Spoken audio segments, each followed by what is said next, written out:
Voilà, monsieur, bonsoir. Évidemment qu'on ne peut pas louper cette actualité, on en fera un débat. L'ambassade d'Israël au Cameroun est choquée par les propos antisémites tenus par monsieur Jean de Dieu Momo, ministre délégué auprès du ministre de la Justice. C'est un extrait d'ailleurs qui introduit ce communiqué de presse relatif aux propos antisémites tenus par un membre du gouvernement du Cameroun. Communiqué de presse publié hier par le représentant au Cameroun de l'ambassade de l'État d'Israël. Un communiqué qui fait suite donc à la sortie de maître Jean de Dieu Momo. Il le dit en sa qualité du président du PADEC.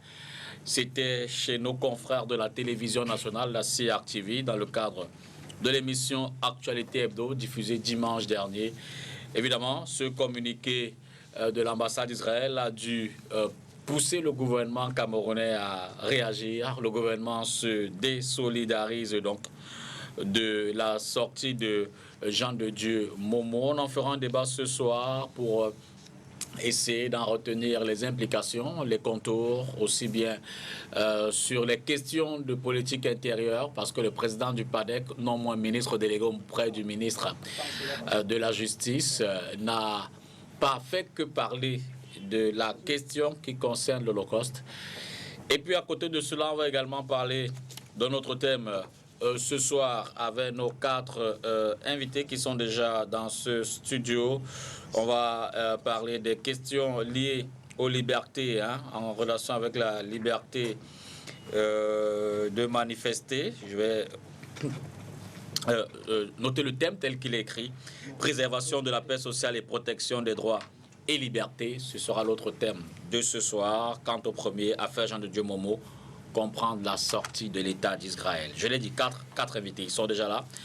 D'abord, juste à ma gauche, le docteur Ibrahim Moubarak, ambassadeur pour la paix dans le monde de la Fédération internationale et interreligieuse pour la paix universelle, avec statut consultatif au Conseil économique et social des Nations Unies, socio-islamologue. Ce soir, bonsoir. Bonsoir, Freddy Pita. Merci, et bonne année d'ailleurs. Je crois que c'est la première fois qu'on se... Effectivement, qu'on se retrouve dans cette meilleure émission d'ailleurs. Ah, merci.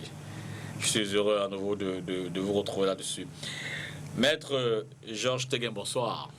Bonsoir Dipita, bonsoir aux nombreux téléspectateurs de la chaîne la plus écoutée STV. Merci de votre amitié renouvelée. Dans la diagonale, Maître Roland Diou, bonsoir. Bonsoir Monsieur Dipita, bonsoir à vos nombreux téléspectateurs et bonsoir à vos co-panélistes. C'est toujours un plaisir chaque fois renouvelé de faire partie des vôtres. Le docteur Joël Raphaël Ouansi, bonsoir. Bonsoir. Vous êtes analyste des questions internationales, enseignant d'université, bien sûr. Merci à nouveau d'être là ce soir. Merci également à Maître Roland Diou. J'annonce qu'en deuxième partie, pour l'autre thème, parce qu'on va commencer avec le thème relatif à la sortie de l'ambassade d'Israël, on va en deuxième partie aller du côté de Yaoundé, notamment au téléphone, où on aura dès 22h, autour de 22h05, Joseph Leyangoula. Il est expert sur les questions sécuritaires et analyste des risques politiques, non moins militant, très engagé dans le mouvement NOUD, ce mouvement qui a porté évidemment la candidature de Maître Akere Mouna lors de l'élection présidentielle de 2018. Transition, premier thème.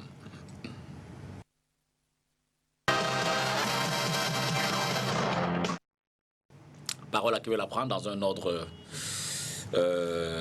qui sera certainement imposé par le premier à prendre la parole, qui a été surpris par la sortie de l'ambassade d'Israël à Yaoundé après les propos tenus dimanche dernier sur les antennes de la télévision nationale par Jean de Dieu Momo. Parole à qui veut la prendre, Mendiou.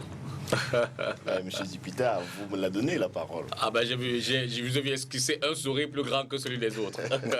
Si c'est ça le critère, bon soit, je la prendrai bien.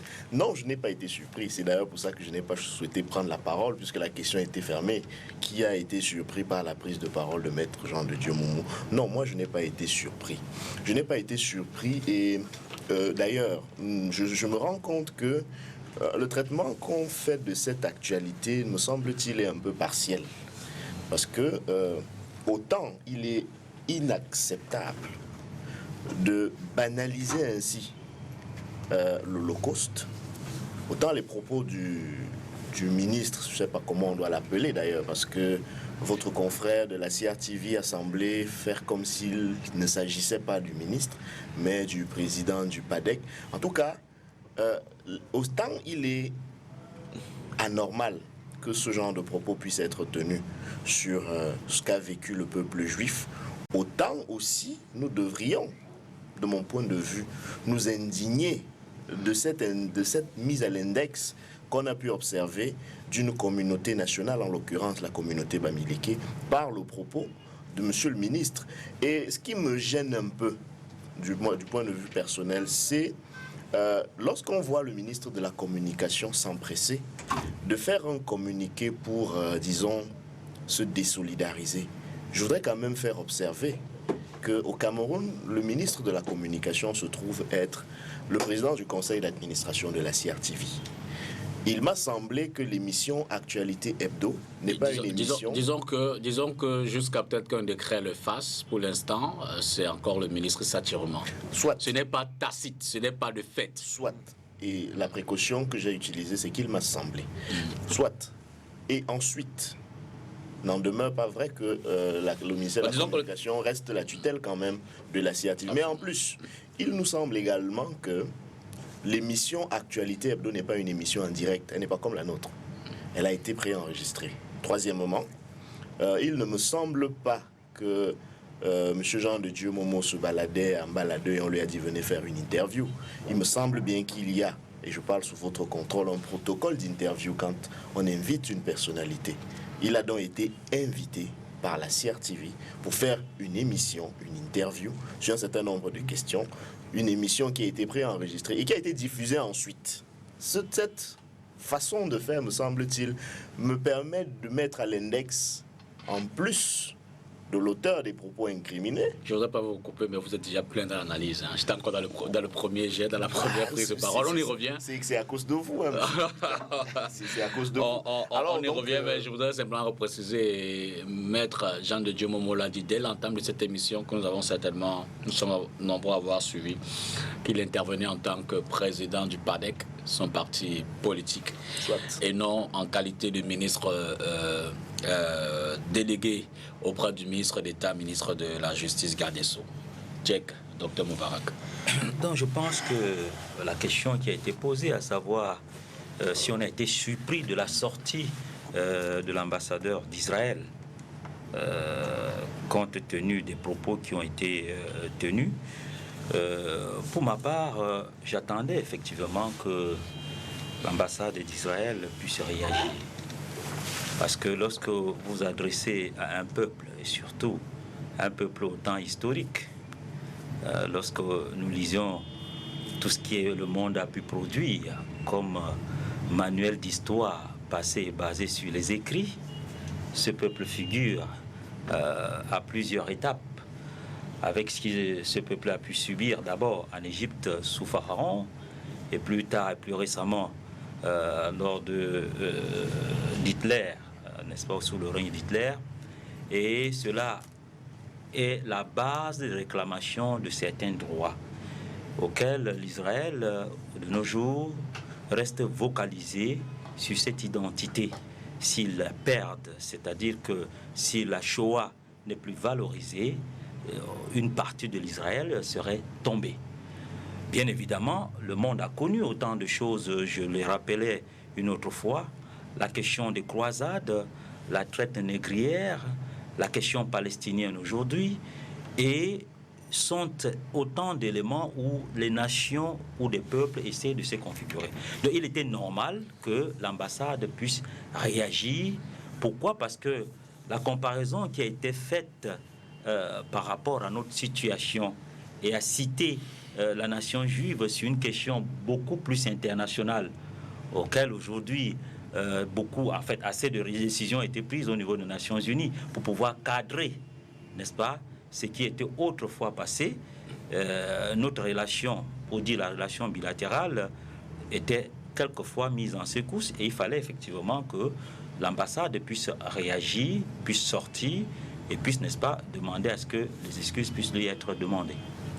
Évidemment que le Cameroun a réagi. D'ailleurs, au-delà du communiqué du ministre de la Communication, le ministre des Relations extérieures a amicalement et gentiment reçu l'ambassadeur du Cameroun pour lui exprimer, de façon verbale aussi, tous les regrets du gouvernement. Docteur Raphaël Ouanssi. Oui, moi, je ne veux pas m'éloigner tellement, mais je veux me poser la question de savoir pourquoi il a dit. Pourquoi a-t-il fait une telle comparaison? Est-ce qu'une question d'inculture historique? Parce que il faut se poser la question, parce que c'est pas parce qu'on est avocat, mais on peut être inculte et ignorer ce que c'est que des grands événements qui ont marqué l'histoire de l'humanité de manière triste comme la Shoah. Donc je me pose la question de savoir pourquoi il a dit. Quand je me suis posé cette question, j'ai essayé de faire des esquisses de réponse. La première réponse, c'est un homme inculte. La deuxième, c'est de la provocation inutile. Une autre, c'est la mise en mal même du système qui l'accueille, du système de gouvernement qui l'accueille. Et moi, je souhaite... Dans ce chemin, vous n'êtes pas dit, ça peut être juste une légère sortie de route. Non, pas du tout. Inconsciente, dans une envolée lyrique dont l'objectif était autre. On ne peut pas être inconscient à cet âge. On ne peut pas être inconscient lorsqu'on a atteint ce niveau de pensée. Parce qu'on ne peut pas toujours dire tout ce qu'on pense. Beaucoup de gens pensent des choses mais ne le disent pas. Là, vous parlez d'un homme parfait? Oui, non, il faut contextualiser les choses. Dans un contexte comme celui du contexte politique actuel, je ne pense pas qu'il était opportun de sortir une telle analyse comparative. Ce que je peux simplement dire, c'est que très peu d'hommes politiques lisent. Il y a un président d'un pays qui disait, que je ne veux pas citer, qui disait que très peu d'hommes politiques africains même arrivent à lire un livre par an. Un seul livre par an. Ils ne lisent pas. Ils ont même du mal à lire le journal. Donc, je crois que pour une entrée dans ce sujet, c'est un homme inculte qui a parlé. Inculte sur le plan, l'inculture sur l'histoire plus particulièrement.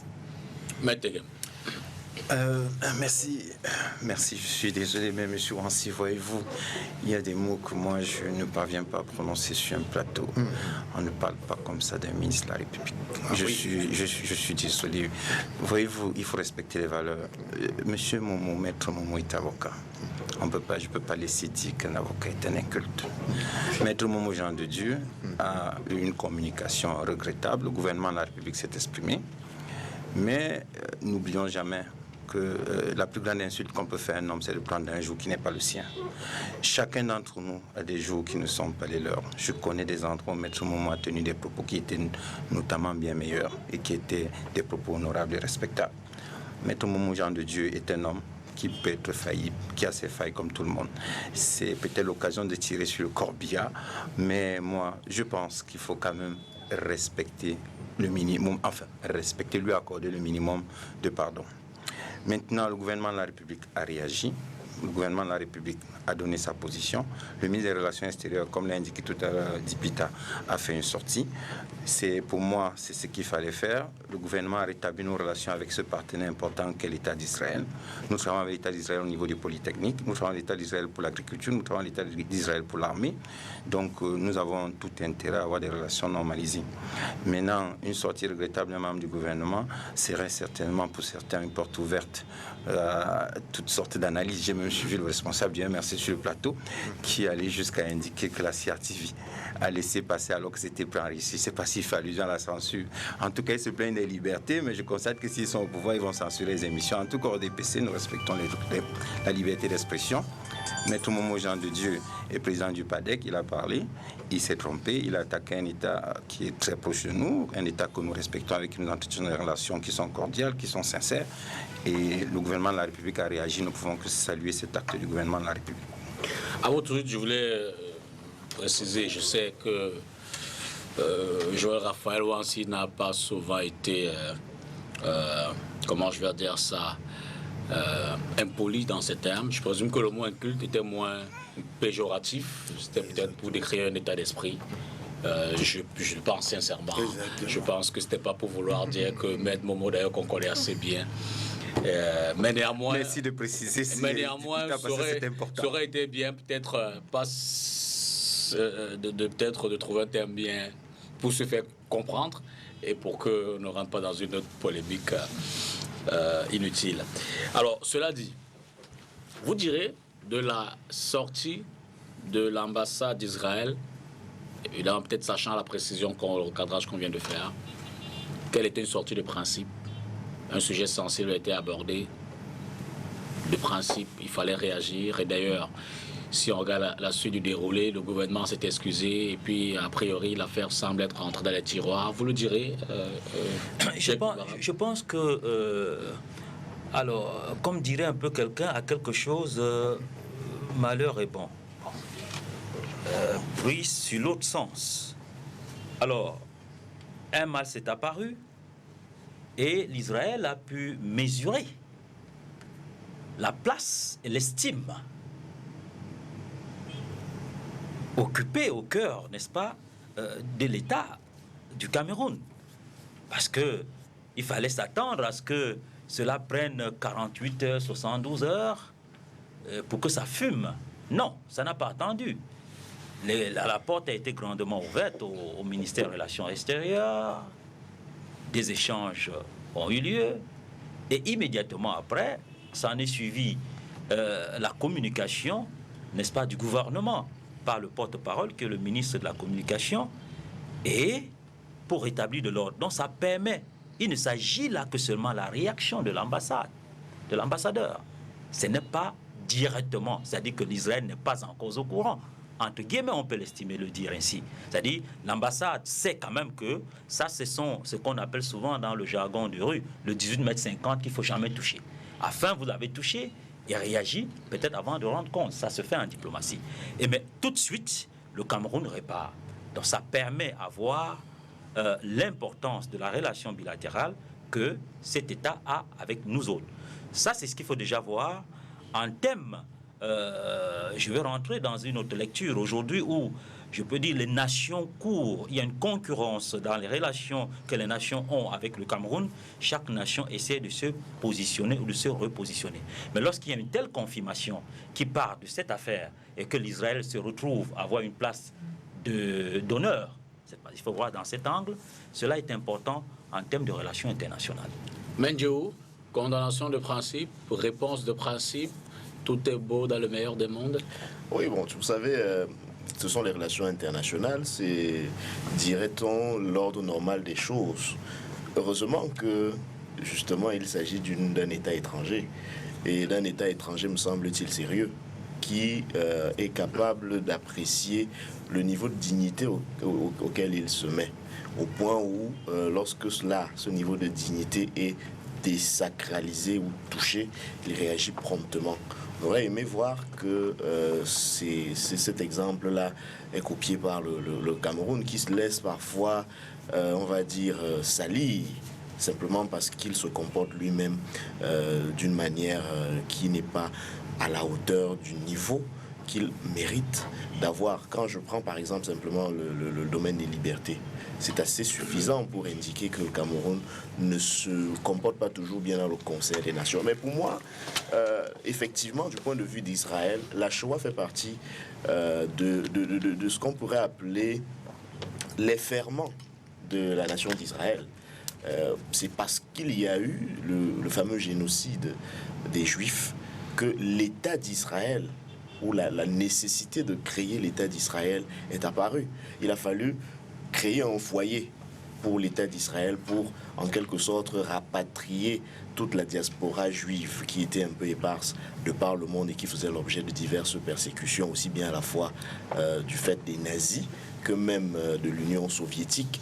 Donc, aujourd'hui, ils sont suffisamment attentifs à tout ce qui peut remettre en cause ce qui est aujourd'hui considéré comme une vérité internationale, c'est-à-dire l'Holocauste, le génocide des Juifs au courant de la Deuxième Guerre mondiale. Cela est parfaitement compréhensible donc du point de vue du pouvoir du gouvernement d'Israël, de l'État d'Israël, que ce genre de propos ne puisse pas être passé sous silence. Et donc la réaction de l'État d'Israël, effectivement, me semble-t-il, correspond à ce qu'un État normal doit faire lorsqu'il se sent bafoué dans sa dignité. Mais peut-être qu'on y arrivera dans la suite de l'analyse. On observe quand même que dans la réaction du gouvernement, il y a, me semble-t-il, du deux poids, deux mesures, parce qu'on a vu la promptitude avec laquelle le gouvernement camerounais, à travers M. Sadi, a réagi à l'indignation que lui a adressée l'ambassade de l'État d'Israël au Cameroun. Mais est-ce que le propos incriminé avait été simplement désobligeant à l'égard On y arrive. du peuple juif? On y arrive, comme vous disiez. Maître Degem, politique diplomatique, je veux dire politesse diplomatique respectée entre deux pays qui s'aiment bien, deux pays qui ont quand même une longue amitié. J'aime bien le mot employé, le vocabulaire est celui qui me sied. En tout cas, dans les relations internationales, le Cameroun a toujours une diplomatie de présence et de rayonnement. Et dans le cadre de cette diplomatie de présence et de rayonnement, nous veillons à ce que nos relations avec les pays soient le mieux, ou alors pour le mieux dans le meilleur des mondes possible. Nous travaillons à ce que ce soit perfectible. Nous ne sommes pas, si vous voulez, une société parfaite. Nous avons aussi des petits défauts qui peuvent arriver, comme à tout le monde. Comme Amel Momo Jean de Dieu, ça peut arriver à tout le monde. Je vais dire, pour terminer tout à fait sur Amel Momo Jean de Dieu, que c'était un grand avocat des droits de l'homme. Il a passé toute sa vie à se battre pour les droits de l'homme. Donc je ne pense pas que dans ce qu'il dit, il y croit sincèrement et il voulait absolument heurter. Simplement, il était dans un jour qui n'était pas le sien. Ceci étant dit, je suis content que le ministre des Relations extérieures, ou alors il faut être heureux que le ministre ait convoqué l'ambassade d'Israël et que l'ambassade d'Israël ait compris que c'était simplement un dérapage. Parce que les Camerounais, dans leur fort intérieur, dans leur mentalité, ne sont pas des chauvins. Les Camerounais ne sont pas des xénophobes. Au Cameroun, on a plutôt une grande hospitalité. C'est un pays qui est accueillant. Et tout Israélien qui arrive au Cameroun est bienvenu. L'événement malheureux historique qu'ils ont connu, c'est un événement malheureux. Le Cameroun a toujours été aux côtés d'Israël. Nous traitons avec eux. Ils nous aident, ils nous apportent, ils nous accompagnent dans notre politique agricole. Ils nous accompagnent au niveau des start-up, au niveau de la Polytech, à l'école polytechnique. Ils nous accompagnent pour la formation de nos militaires.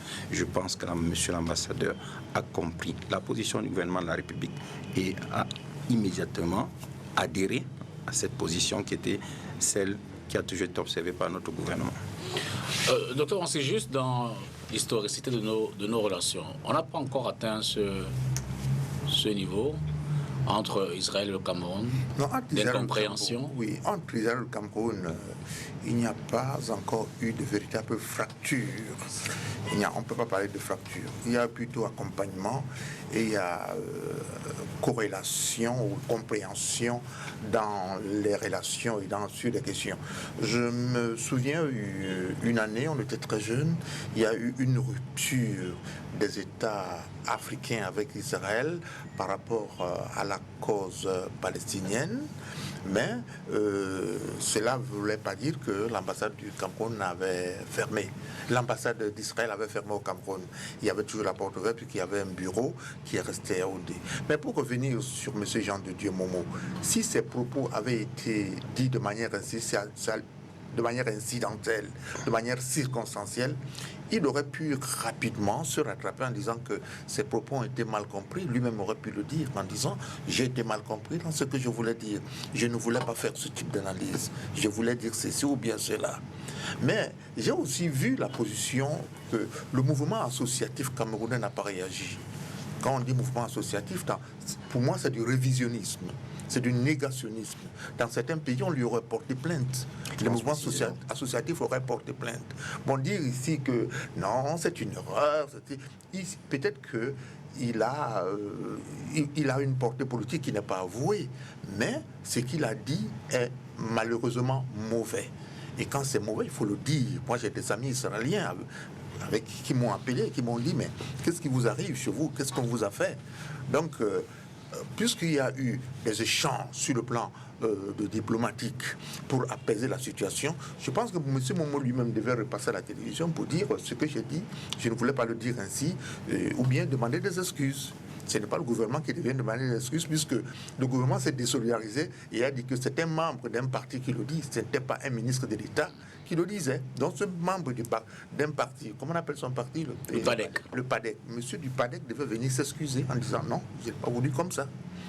Alors, est-ce que, Maître Tegem, je reprends par vous, et d'ailleurs on a entendu une certaine classe, notamment politique, le candidat Joshua aussi, premier vice-président du SDF, en a parlé entre autres, appelant à la démission de Maître Momo. Il est clair que ce n'était pas que sur la question vis-à-vis d'Israël, mais sur l'autre aspect des propos qui ont été tenus, on va en parler tout à l'heure.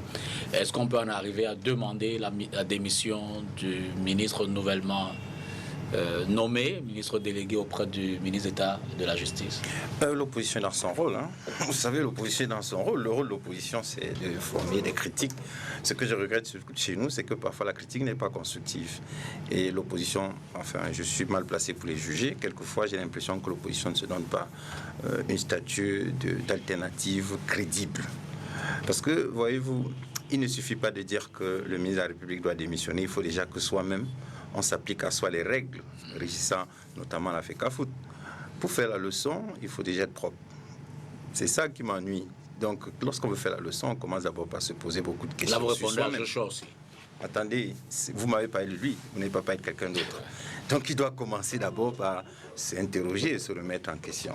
Et après qu'il se sera mis en question, moi, je pense qu'à ce moment, il pourra commencer à questionner l'attitude de Maître Jean de Dieu Momo. Je répète, Laurent Fabius l'a dit, l'être humain est ambivalent.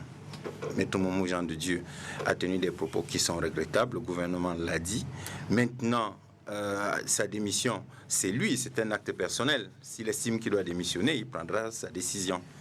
Personne ne la lui imposera. En tout cas, pour l'instant, le gouvernement de la République et Monsieur le Président de la République a demandé au gouvernement de la République de prendre un communiqué et au ministre des Affaires étrangères de convoquer l'ambassadeur. Nous pensons que ce sont les actes qui devaient être posés au niveau du RDPC. C'est ce qui a été fait jusqu'à présent.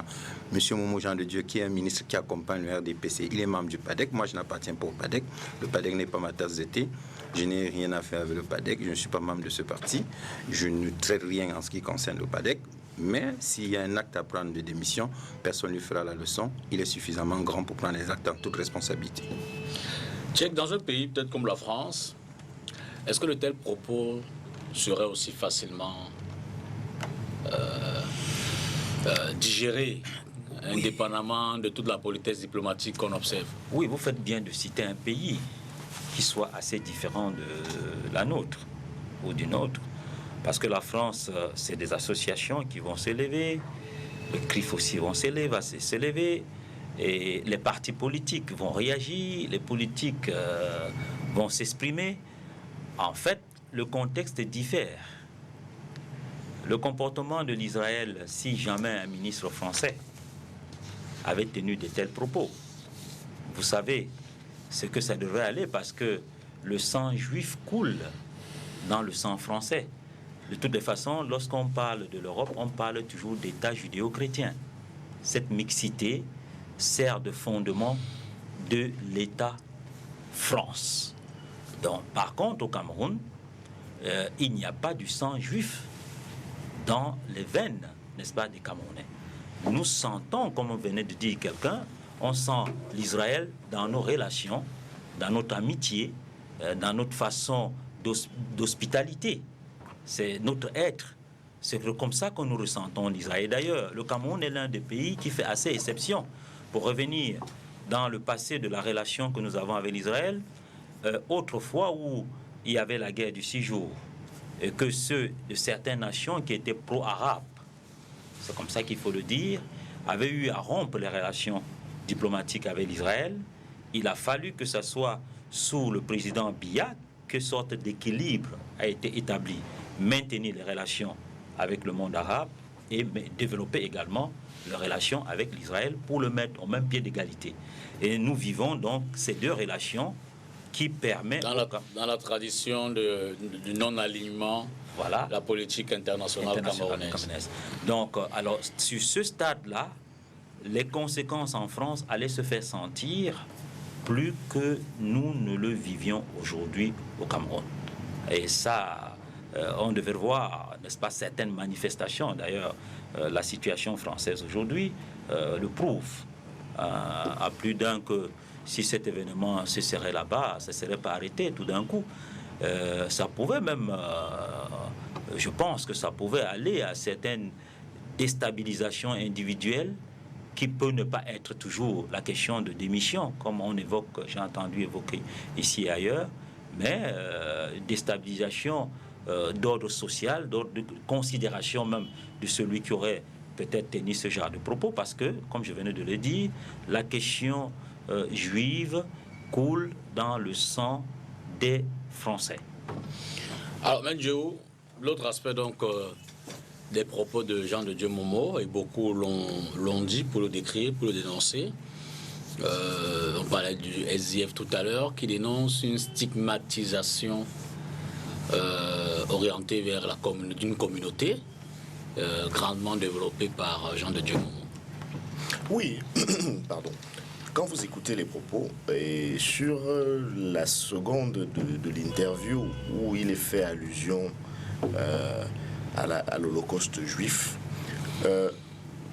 Maître Momo commence par parler de Maurice Kamto, ensuite du MRC, pour finir par une généralisation un peu facile sur la communauté bamileke, à laquelle, selon le propos que j'ai entendu, il formule une sorte de mise en garde.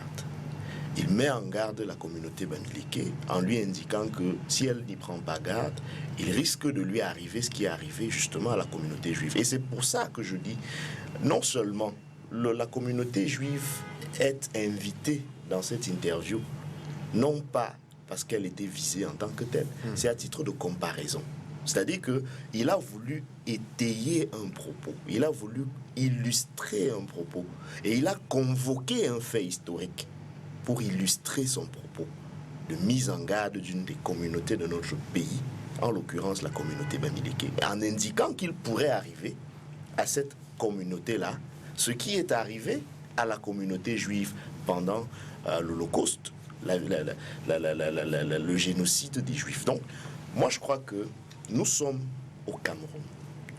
Nous nous battons au Cameroun pour consolider, si je puis me permettre, notre vivre ensemble, qui est très fortement mis à mal ces derniers temps.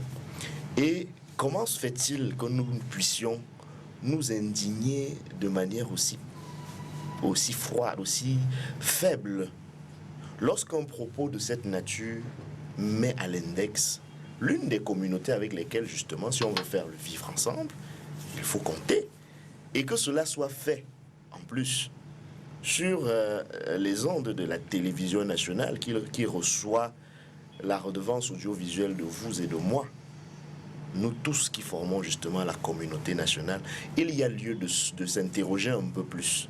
Et il y a lieu de regretter que le communiqué du gouvernement est passé sous silence. Cette autre bavure, de mon point de vue communicationnel, on ne comprend pas comment le gouvernement qui fait un effort d'exégèse pour se désolidariser de son collègue, en indiquant qu'il n'agissait pas en tant que membre du gouvernement, mais comme simple président du PADEC, on voit bien le dédoublement de personnes, ne réussit pas à toucher le propos stigmatisant, à croire que pour le gouvernement camerounais, il n'a rien été dit en ce qui concerne justement cette mise à l'index d'une communauté de notre cher et beau pays. Ça me rappelle que... Pour finir, ça me rappelle que il y a ce sentiment qu'on peut avoir et qui peut être légitime dans un pays où il y a une sorte d'indignation sélective qu'on peut observer. Et peut-être qu'il faudra que dans le souci, effectivement, de toucher à la question de ce vivre ensemble-là, que nous organisions d'autres débats pour en parler et pour que, effectivement, qu'on puisse mettre sur la table toutes ces choses qui se disent parfois dans les chaumières, qui se disent parfois sous cap, que Maître Momo a eu quelque chose. Et là, vous m'arrachez la question. À quelque chose, malheur est bon, a eu la maladresse de mettre sur la place publique. Que je voulais envoyer au docteur Wansi. Est-ce que justement là n'est pas l'autre côté du problème? Un tabou, d'ailleurs que le gouvernement semble avoir bien esquivé dans son communiqué, mais que Jean de Dieu Momo a tenu à mettre sur la table, mais davantage, selon lui, en réponse à une position politique qu'il soupçonnerait comme étant, peut-être pas l'idéologie, mais comme étant la démarche du MRC. Non, je ne pense pas. Je crois tout simplement que c'est de la maladresse politique, c'est de la petite politique, en fait. Parce que chaque fois qu'un système, ce que j'ai remarqué en Afrique, chaque fois qu'un système politique est mis à mal, il indexe une communauté. J'ai à mes jambes près de 25 pays africains et je sais ce qui s'est passé dans des pays comme la Côte d'Ivoire.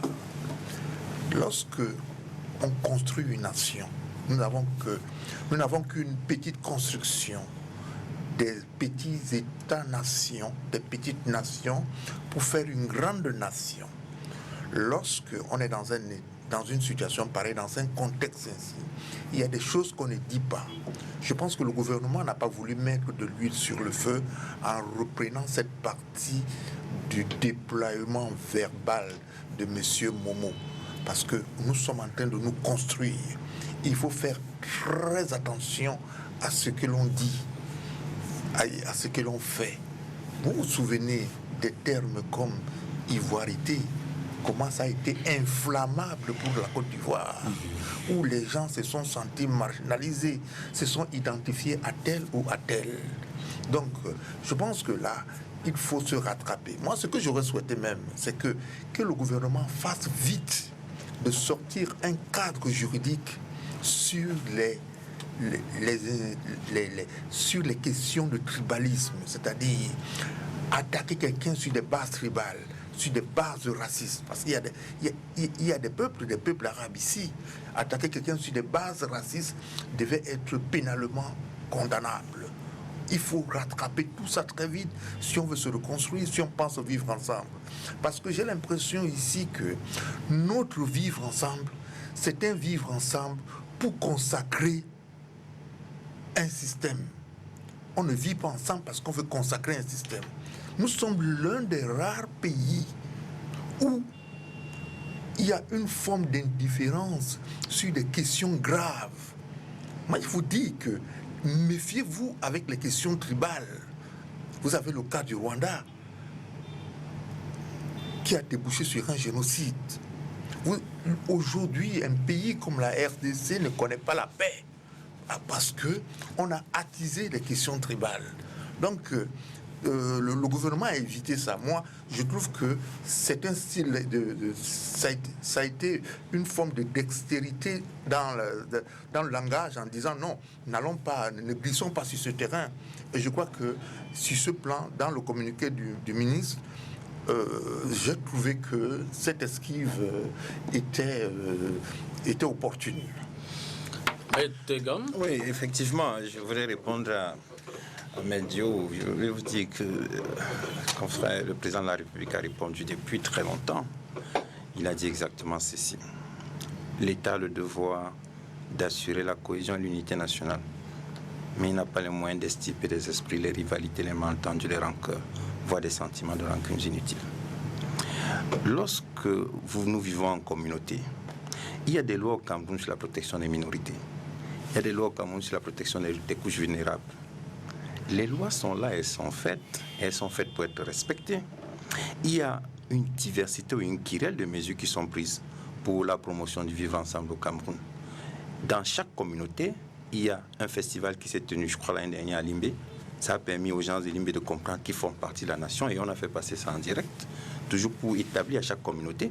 On montrait il y a quelques jours un festival de danse dans une région. On a montré l'intronisation des chefs traditionnels à l'ouest.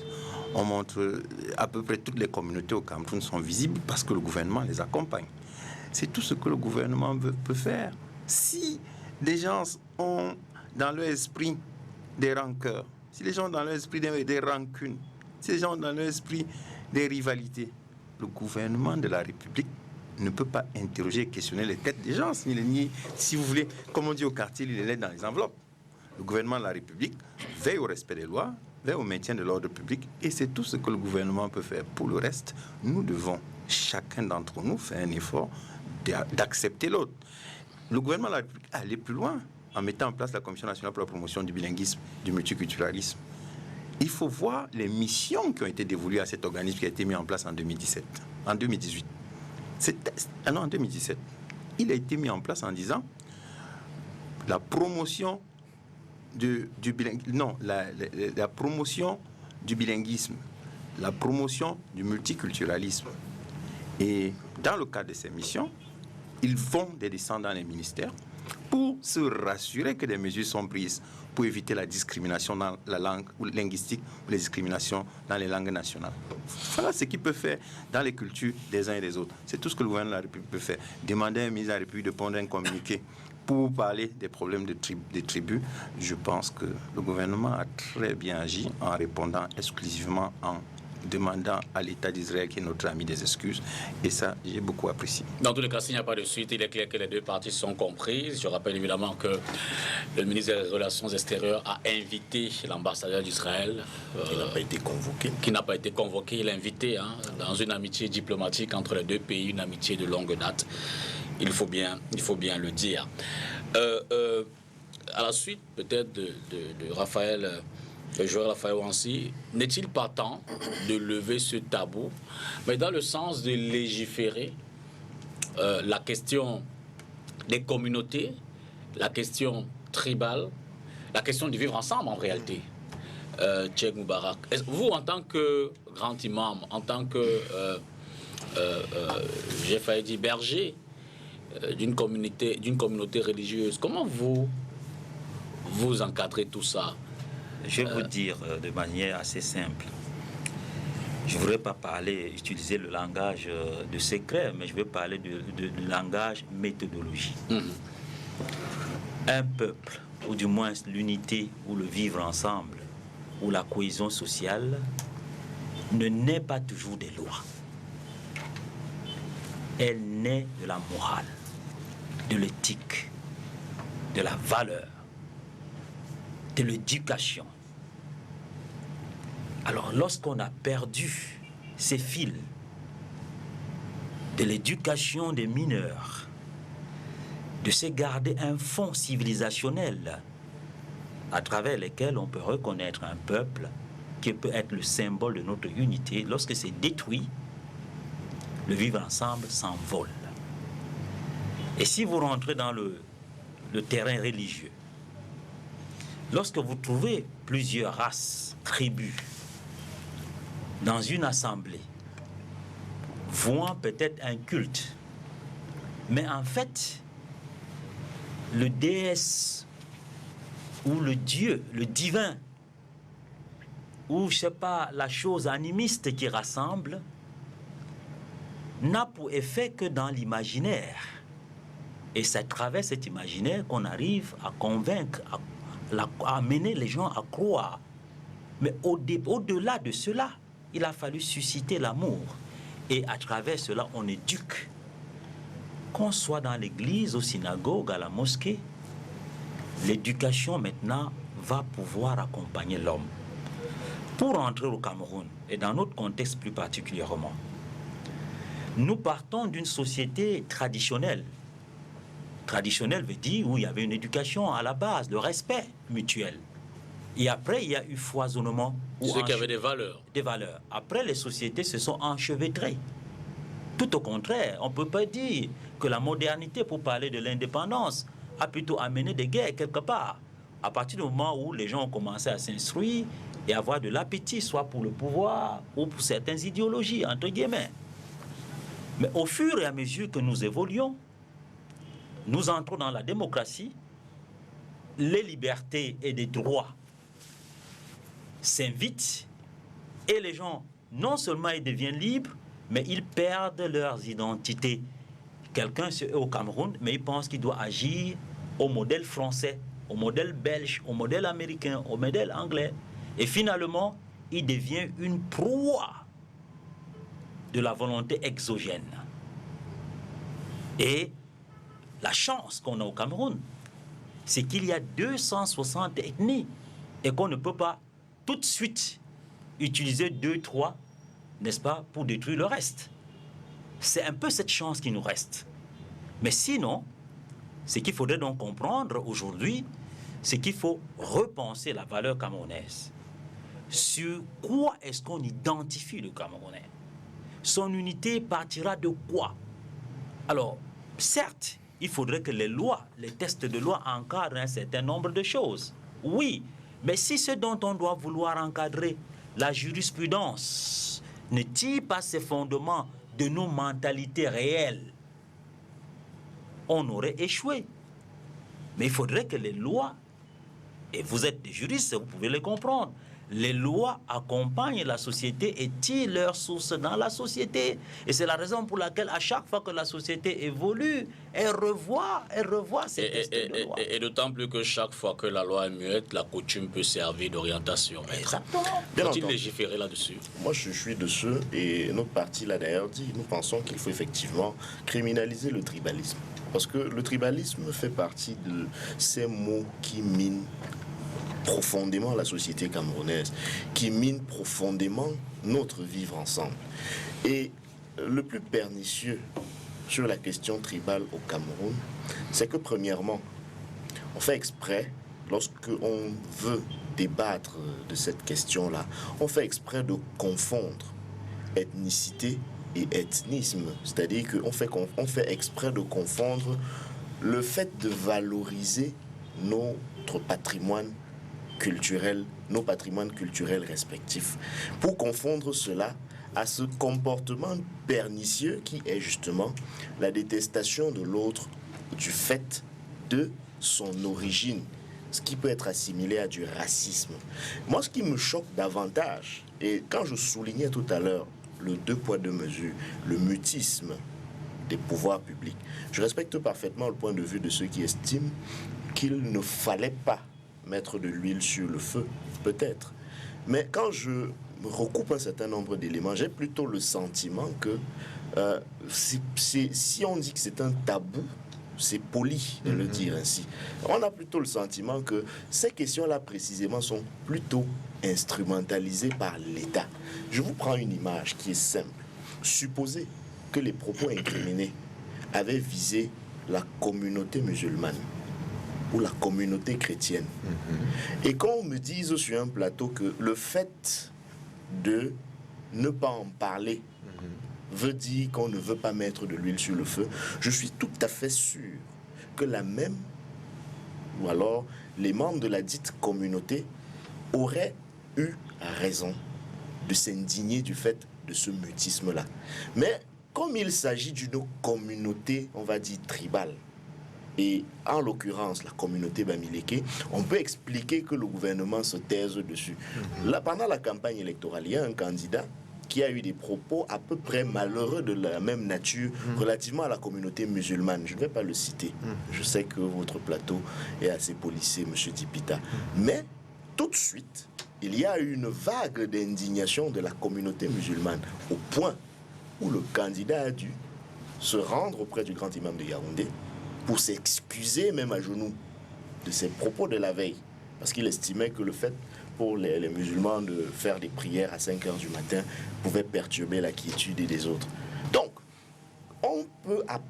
comment peut-on observer comment peut-on condamner ce type de propos lorsqu'il s'agit par exemple des communautés religieuses et ne pas les condamner lorsqu'il s'agit de la mise en index, à l'index d'une des communautés nationales. J'ajoute comme élément d'illustration que j'ai le sentiment qu'il s'agit en fait d'une instrumentalisation d'État.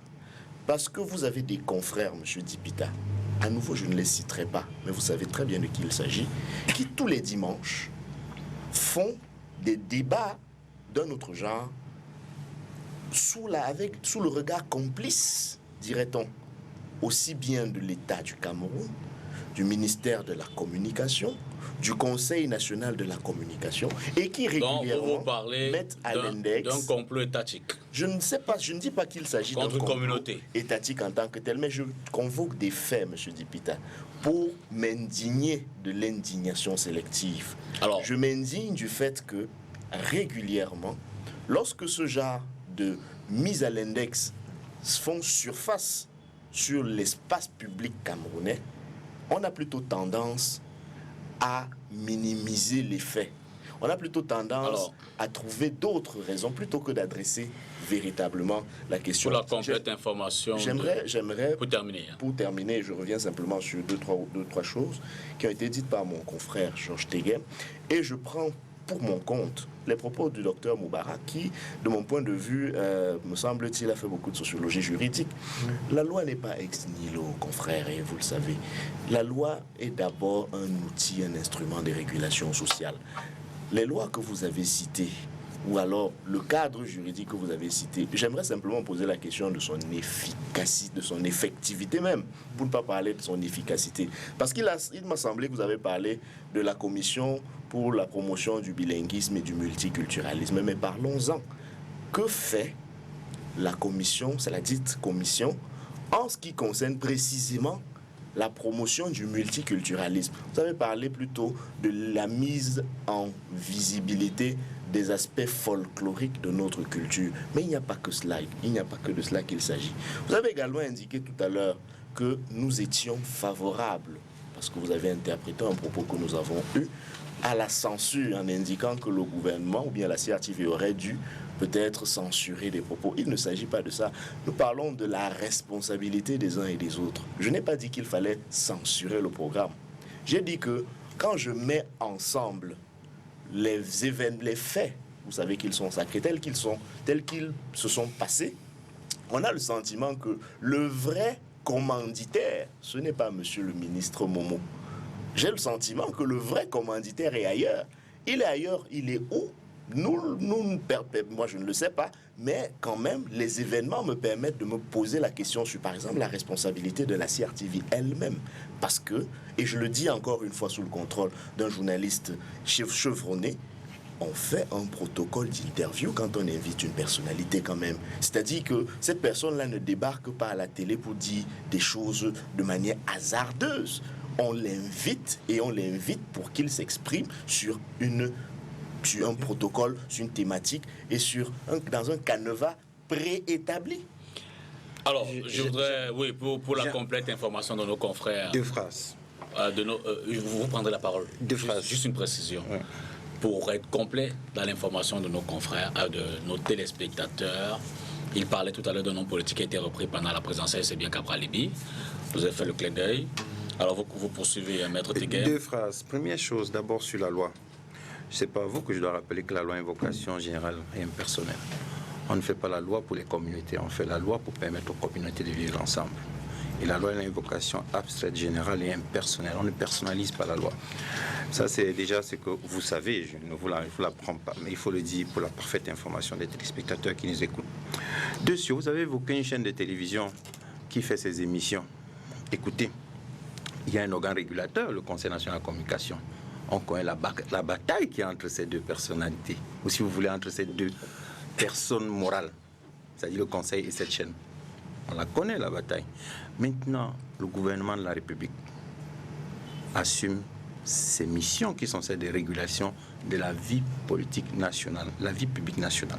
Nous ne pouvons pas, en tout cas le gouvernement RDPC ne prendra aucune mesure pour censurer une chaîne de télévision. Nous avons mis en place une loi 90/052 pour permettre aux médias de se déployer. Chacun se déploie selon ses moyens et selon ses capacités.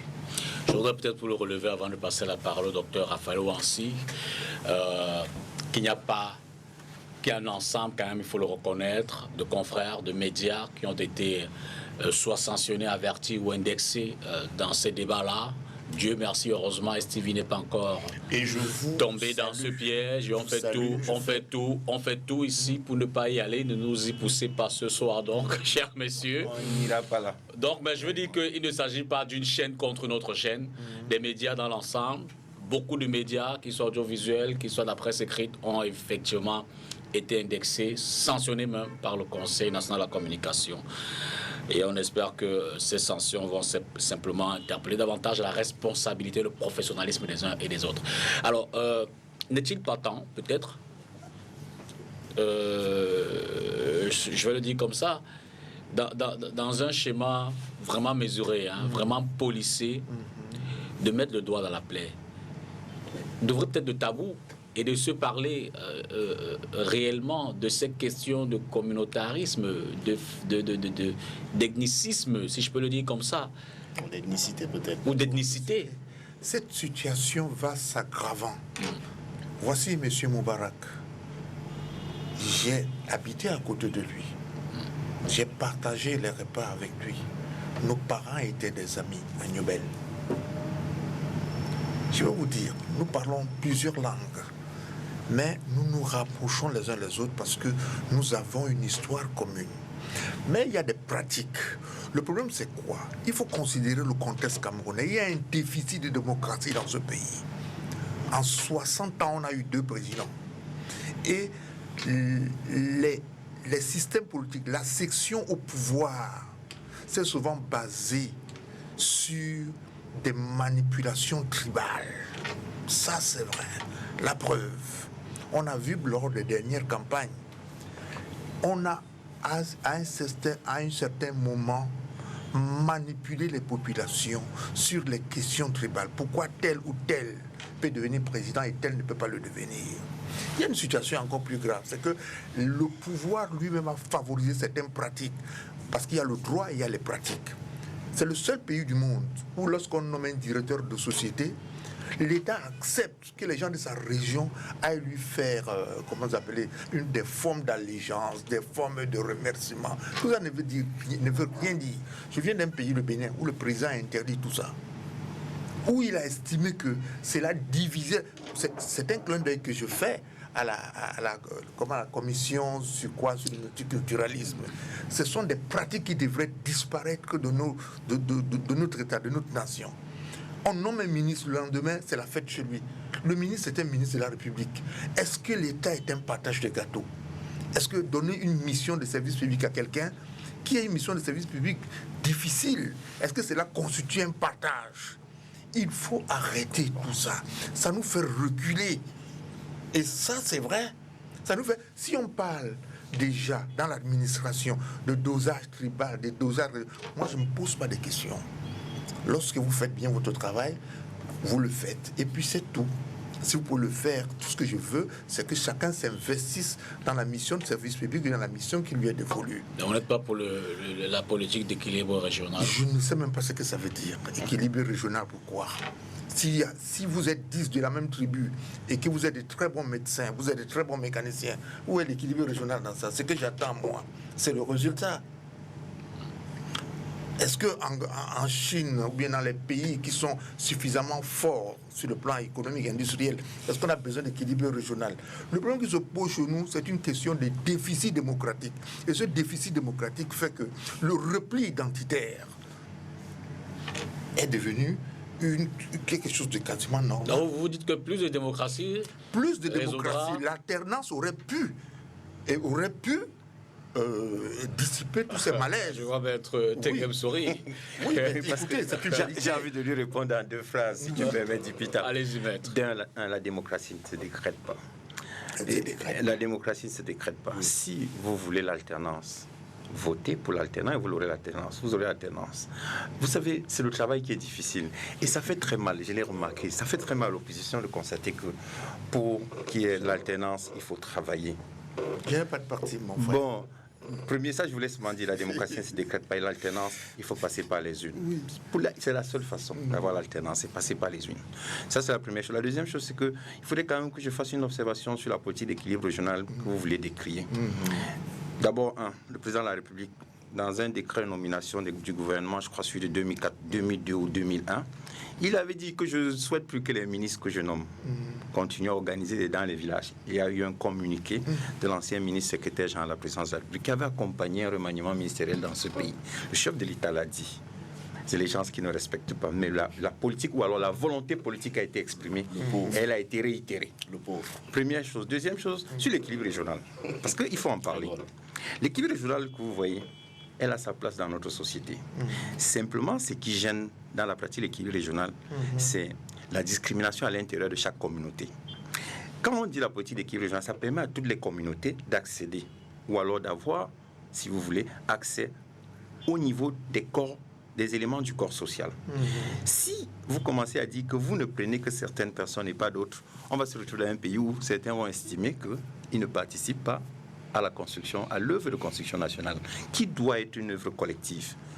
Moi, à un moment, j'ai pensé comme vous, mais avec le temps, j'ai compris la politique d'équilibre régional, elle a sa place dans notre société. Il nous la faut pour permettre à toutes les classes, ou alors à toutes les communautés, de participer à l'œuvre de construction nationale. Parce que chaque communauté a envie d'apporter sa pierre à l'édifice.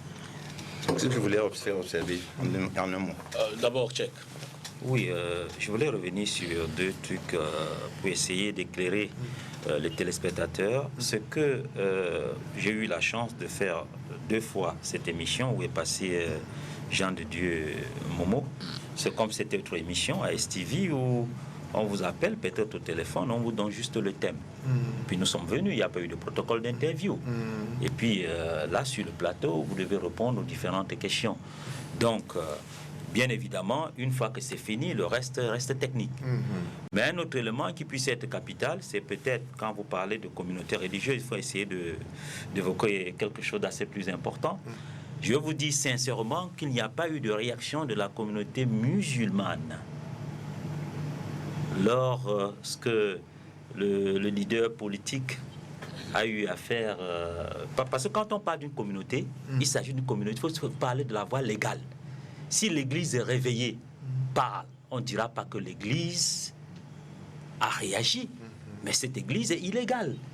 Alors, il y a eu une certaine manipulation, certes, il est allé, mais ce pourquoi il réclamait de dire, par exemple, les appels de prière, il s'agissait bien de ça. Il faut que nous revenons là-dessus. 5 heures du matin. Les appels de prière à 5 heures le matin. S'il faut revoir les tests de ce pays et de revoir la notion de la paix, certes, il faut appeler la prière à 5 heures le matin autant que la cloche sonne à 6 heures à l'église. Mais une fois que c'est fait, il faut que les lectures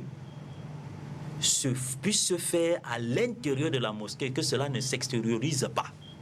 Parce que les voisins de la mosquée, comme les voisins de l'église, devront dormir. Ils ne sont pas tenus à ce qu'on leur gêne. Bon, ça, je suis précisant. Ce n'est pas le débat. Non, mais je sais. C'est pour essayer, parce que c'était quand même aller dans un autre sens. Mais nous sommes dans un pays de droit où il faut essayer d'assainir tout.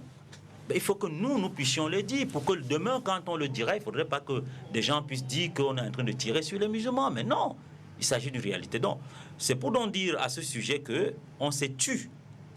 Parce qu'en fait, c'était un sujet pertinent. Il y avait de la vérité dans l'autre sens, mais il y avait aussi des politiques qui voulaient en faire d'autres usages. Il fallait faire attention. Bon, pour revenir sur le sujet pour lequel nous sommes là, concernant la question des communautés... Et vous initiez d'ailleurs votre tour de fin sur la question précise, et je mets d'ailleurs la question de fin. Quelle leçon effectivement à retenir de cette polémique qui se referme? Ce sera la question pour tout le monde pour en sortir. Je voudrais dire qu'il y avait eu, il y a quelques années, les Camerounais avaient une façon de tout banaliser. J'ai l'impression qu'il y a eu comme s'il y a eu des colères, et tout ce qui était jeu hier n'est plus devenu amusement aujourd'hui. C'est-à-dire, lorsqu'on disait peut-être à mon frère que vous êtes de moutons, nous on souriait. On prenait ça avec trop de sourire. C'est-à-dire, et quand on disait peut-être à quelqu'un, vous êtes peut-être des serpents à 2 têtes, il prenait ça comme amusement, il blaguait. Ça voulait rien dire. Et ainsi de suite, ainsi de suite. Mais aujourd'hui, si vous redisiez la même chose aux mêmes personnes, mais ça serait pris dans un autre sens. Ça veut dire en fait que, de nos jours, il faut faire très attention. Et il faudrait que la culture sociale de la cohésion, du respect de l'autre, puisse primer. Parce que si elle ne prime pas, les lois risqueront de ne plus être respectées. Et vous dites que ça se fait par l'éducation? Ça se fait par l'éducation, la valeur morale. Je suis parfaitement d'accord avec Cheikh Moubarak sur l'éducation. Je fais simplement observer que dans le cadre du leader politique concerné, il a dû s'excuser. On va s'en sortir, on sort de là. C'était un exemple passant. Vraiment, les exemples nous ont, depuis 48 heures, posé beaucoup de choses. Juste ça en passant. Je suis d'accord avec Cheikh Moubarak justement pour parler de l'éducation.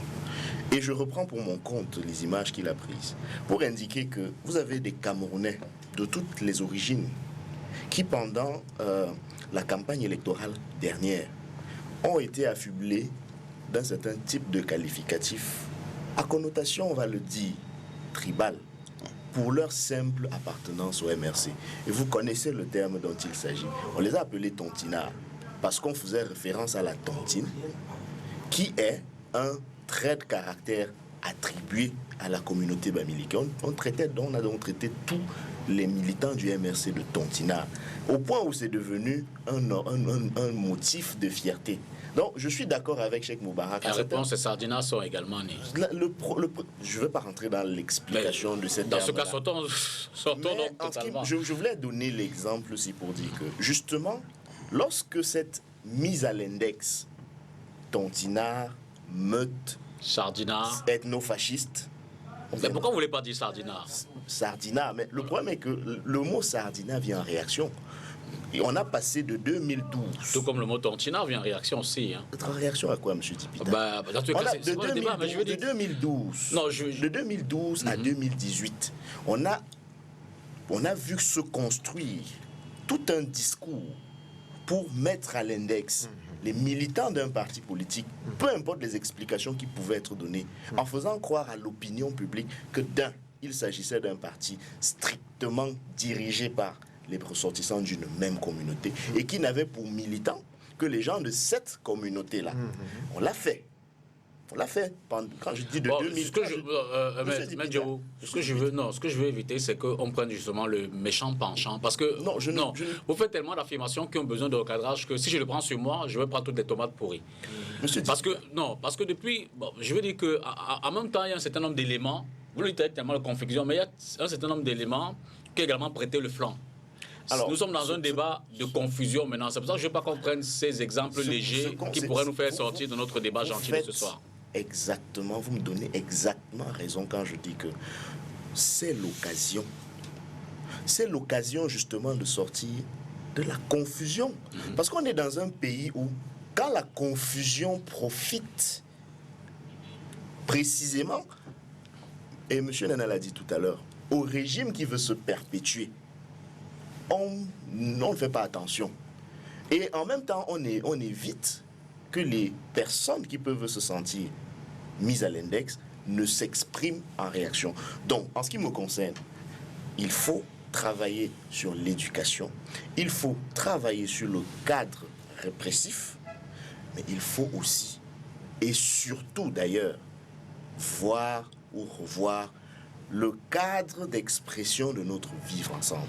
Parce que nos cultures nous donnent notre identité et la République nous donne notre citoyenneté. Et nous devons savoir faire la dialectique. Dans tous les cas, la crise... Entre l'identité et la citoyenneté. La crise ne naît que lorsqu'il y a deux camps opposés. Hein.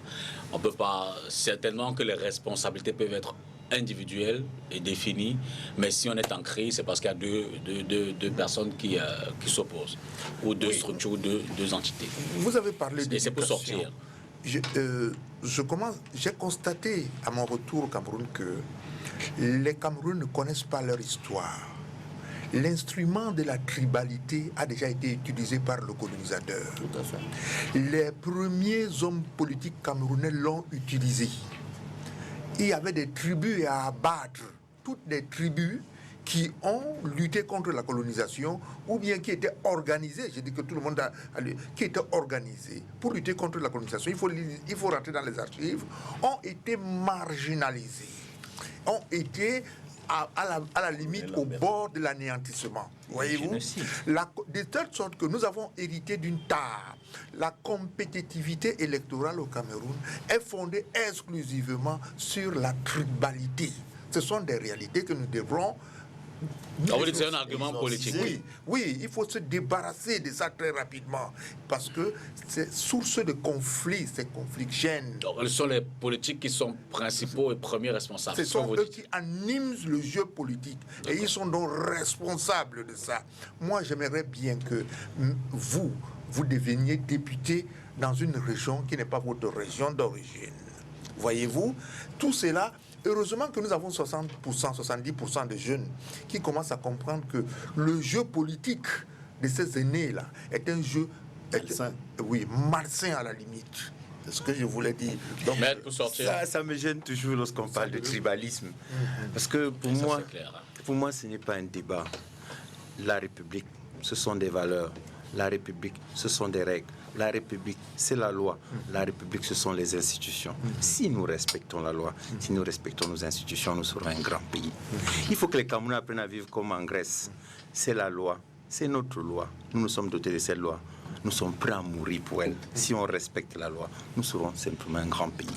Les débats de tribus, de Tontina, Sardina, pour moi, ce n'est pas la République. Ce ne sont pas les valeurs qui sont distillées par M. le Président de la République. À titre d'exemple, M. le secrétaire général du comité central du RDPC, il fait partie d'une tribu. Il travaille au RDPC avec les autres. Et au RDPC, nous travaillons avec tout le monde. Je vais simplement indiquer, parce que vous aviez fait observer. Je voulais Tontina, c'est vous qui avez prononcé ce mot. C'est un vocabulaire qui n'est pas le nôtre. C'est nous qui l'avons inventé. C'est vous qui l'avez prononcé. C'est vous qui, sur ce plateau, l'avez prononcé. Je ne sais à quel titre vous souhaitez le prononcer. En tout cas, nous, à la jeunesse camerounaise, nous enseignons le respect des valeurs, valeurs de loi, valeurs de démocratie, valeurs de citoyenneté, valeurs de morale, valeurs d'éducation, valeurs de vivre ensemble. Merci, maître. On va tout de suite prendre le deuxième thème, préservation de la paix sociale et protection des droits et libertés. C'est juste derrière la transition.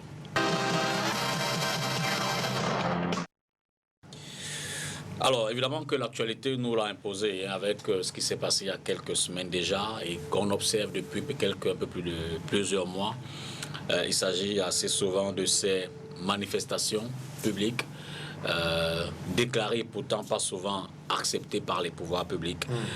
Des partis politiques de l'opposition le dénoncent assez fortement. On va aller du côté de Yaoundé, d'abord prendre l'expertise de quelqu'un qui est spécialisé sur ces questions-là, Joseph Léa Angoula, qui a d'ailleurs fait une sortie, repenser la doctrine du maintien de l'ordre au Cameroun. C'est sous cet intitulé-là qu'on va le prendre. Bonsoir Joseph. Bonsoir. Merci d'être en direct de Yaoundé au téléphone. Vous allez peut-être vous éloigner et peut-être carrément éteindre votre poste de téléviseur parce que je crois que vous nous avez à l'oreillette là. Ce sera bon? Effectivement, je l'ai fait. Voilà, vous avez théorisé, je peux le dire comme ça, vous avez fait toute une sortie pour partager vos réflexions en votre qualité de spécialiste de ces questions-là. En résumé, vous pensez qu'il y a un conflit volontaire dans la gestion de la paix sociale et les libertés, notamment de manifestation publique? Je pense que le traitement que le gouvernement réserve, notamment au mouvement de contestation et aux différentes crises politiques qui émergent dans le pays, est un traitement qui est de nature à exacerber les tensions au lieu de les calmer. On se comporte au Cameroun comme si les autorités publiques ont tendance aujourd'hui à criminaliser la rue, à traiter effectivement l'opposition ou encore l'activiste de voyous, de vandales et d'acteurs irrépublicains qui veulent notamment troubler l'ordre public. Et donc cela lui permet notamment de prendre des mesures préventives pour interdire systématiquement l'organisation des manifestations publiques, ce qui est de nature à porter un sérieux coup à la paix sociale et à la coexistence pacifique entre les différentes formations politiques qui existent sur l'ensemble du triangle national. Parce que il y a souvent effectivement ce véritable problème au Cameroun. On a tendance à croire que laisser les manifestants exercer leur liberté publique pourrait effectivement infliger de sérieux revers à l'ordre public, et les manifestants également en retour pensent que les manifestations publiques est une manœuvre des pouvoirs publics pour limiter leur action. Et donc on a le sentiment que l'ordre et la liberté sont deux éléments inconciliables. Pourtant il est possible de trouver un terrain d'entente entre ces deux réalités. Il est possible d'organiser efficacement le maintien de l'ordre public tout en préservant les libertés fondamentales des citoyens. Et c'est d'ailleurs ce qui constitue effectivement le socle des régimes démocratiques aujourd'hui. On l'a observé au fil du temps, dans une société comme le Cameroun qui a longtemps verrouillé le jeu démocratique, qui a rétréci l'espace politique en interdisant systématiquement les manifestations publiques, on a constaté que l'action de l'opposition et des forces politiques a été progressivement confinée, et parfois il y en a qui se retrouvent notamment à recourir à l'insurrection pour exprimer leurs griefs. Souvenons-nous en 1956, lorsque l'UPC a été interdit 1 an plus tôt. Elle a été obligée de basculer dans l'insurrection et de mener maintenant la guerre pour exprimer des revendications anticolonialistes qu'elle portait au départ et qu'elle exprimait par des canaux autorisés tels que le vote. Souvenons-nous encore des événements beaucoup plus récents dans les régions anglophones où on a observé, bien entendu, un mouvement au départ pacifique qui puisait notamment donc la résistance civile pour exprimer le grief de la communauté anglophone, mais qui s'est obligé de basculer dans l'insurrection armée parce que les pouvoirs publics avaient, bien entendu, verrouillé l'ensemble des canaux pacifiques d'expression de ces libertés-là. Donc lorsqu'on verrouille l'espace politique, lorsqu'on le rétrécit, on s'expose à des risques de troubles graves à l'ordre public, voire d'instabilité profonde dans lesquelles on peut plonger le pays. Et donc c'est ce constat qui m'a obligé, bien entendu, à proposer ce que j'appellerais des piliers de la nouvelle doctrine du maintien de l'ordre public, qui en réalité sont les fondamentaux pour permettre aux décideurs politiques de laisser les manifestants, de laisser les forces politiques exprimer leurs griefs, en sachant bien entendu que la rue ou encore les manifestations publiques sont une sorte d'exutoire qui permet à la société, qui permet à la société civile, qui permet aux forces politiques d'exprimer le mécontentement autrement que par la violence. Et quelles sont ces propositions concrètement? Quelles sont vos propositions à ce sujet? Effectivement. Ok. La nouvelle doctrine du maintien de l'ordre public repose en réalité sur 3 piliers. Le premier pilier essaye dans un premier temps de définir quels sont les méthodes qui sont habilitées à encadrer les opérations de manifestation publique. Et ce qu'on a observé très souvent dans les manifestations, c'est qu'on a des unités comme les CIR, comme le groupement spécial d'opération, qui encadrent des manifestations. Pourtant, ces unités de la police camerounaise sont habituellement formées pour lutter contre le grand banditisme ou encore la criminalité urbaine. Or, l'unité la plus indiquée, la plus à même, qui a reçu la formation technique, mais aussi la formation juridique et l'encadrement psychologique pour bien gérer les manifestations publiques sans qu'il y ait des actions policières, c'est bien entendu le GMI. Donc il faut confier la gestion du maintien de l'ordre à des unités spécialisées de la police et éviter que l'armée ne s'en mêle, éviter que des unités non spécialisées ne s'en mêlent. Quand l'armée s'en est mêlée en 2008, on a effectivement évalué le nombre de morts à plus de 100. Et puis le deuxième pilier de cette doctrine du maintien de l'ordre public définit effectivement les conditions d'emploi de la force. C'est vrai qu'il y a la loi de 90/04 du 19 décembre 90 qui définit effectivement les conditions d'emploi de la force dans le cadre du maintien de l'ordre ainsi que l'artillerie qui doit être utilisée. Mais ce qu'on a observé, c'est que cette loi est désuète et présente effectivement de nombreuses lacunes. Elle est désuète parce que au fil du temps, on a observé que l'artillerie de maintien de l'ordre a évolué. Par exemple, cette loi interdit l'usage des armes à feu. Pourtant, dans les nouvelles pratiques de maintien de l'ordre, on utilise un certain nombre d'armes qu'on qualifie d'armes non létales. Ça peut consister en des flashballs, ça peut consister en des bombes lacrymogènes, mais il n'y a pas effectivement dans cette loi de 90 des dispositions qui encadrent l'usage de cette nouvelle attirail non létale. Ensuite, il y a effectivement des vides juridiques qu'on a pu observer également dans cette loi-là qui n'encadrent pas suffisamment la manœuvre des unités des forces de l'ordre sur le terrain. De manière à ce qu'on observe, par exemple, on a vu des vidéos choquantes où l'élément de maintien des forces de l'ordre tire complètement directement sur la jambe de manifestants. On a vu d'autres formes d'exactions, des actes d'humiliation auxquels les forces de l'ordre soumettent les manifestants en leur demandant de se rouler dans la boue, alors en les bastonnant publiquement. Ce sont des pratiques qui doivent être systématiquement encadrées et interdites pour éviter notamment que les manifestants ne se radicalisent dans l'expression de leur mécontentement. Et puis le troisième pilier de cette doctrine du maintien de l'ordre public, c'est sans doute la distance qui doit séparer notamment les unités de maintien de l'ordre aux manifestants lorsqu'il y a des manifestations sur le terrain. Très souvent, dans les manifestations qui ont pu se dérouler dans des grands espaces urbains comme Douala et tout, on a vu des forces de l'ordre se mêler aux manifestants et c'est ce qui a bien entendu créé un climat de confrontation. Pourtant, il existe des protocoles d'intervention, il existe des procédés qui permettent d'éviter ce genre de confrontation et c'est pourquoi on parle notamment de privilégier une approche distanciée qui permet de maintenir un certain écart de sécurité entre les forces de l'ordre et les manifestants. Et c'est d'ailleurs pourquoi on découvre ici la finalité tactique de la déclaration de maintien de l'ordre public, de la déclaration de manifestation publique. La déclaration de manifestation publique ne doit pas être utilisée par les autorités, par les pouvoirs publics comme une arme pour museler l'opposition. Mais par contre, c'est un outil qui doit être notamment utilisé ici par les unités de maintien de l'ordre pour organiser ce qu'on appelle la gestion négociée du maintien de l'ordre. En quoi consiste la gestion négociée du maintien de l'ordre? Elle permet notamment aux forces de l'ordre de négocier en amont avec les organisateurs de la marche, l'itinéraire de la marche, et ça leur permet aussi de prépositionner les unités de police pour encadrer de façon efficace les manifestations sans qu'il y ait confrontation entre eux avec les manifestants.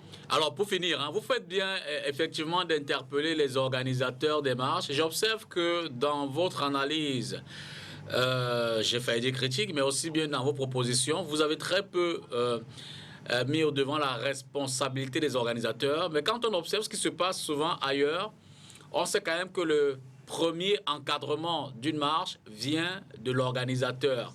N'y a-t-il pas un modèle, une démarche pour que les organisateurs eux-mêmes, loin du GMI, le groupement mobile d'intervention que vous avez indexé tout à l'heure, que les organisateurs eux-mêmes s'assurent qu'il n'y ait pas peut-être des infiltrations ou qu'ils ne soient pas, ou que leurs militants ne soient pas à l'initiative des casses. Pour terminer. Oui, dans toutes les manifestations publiques pour des organisations syndicales ou des organisations qui ont été exposées notamment à la pédagogie de l'action ou de la manifestation publique, il y a bien entendu des unités spécialisées à l'intérieur civil qui se chargent d'encadrer les manifestations et d'extirper du cortège des manifestants des éléments qui peuvent notamment se livrer aux casses et jeter donc le discrédit sur les groupes. Je ne pense même pas que les autorités publiques ont donné l'opportunité aux forces politiques et aux organisations de la société civile qui veulent très souvent passer à l'action directe non violente sur le terrain. Ils n'ont même pas donné l'occasion d'organiser de façon interne cette forme de sécurité de la manifestation-là. S'ils l'avaient fait, je pense qu'il y a beaucoup d'organisations, puisque j'ai côtoyé les organisations de la société civile, j'ai discuté avec eux, j'ai vu effectivement plein de personnes qui connaissent bien entendu l'ensemble des rouages de ces manifestations publiques et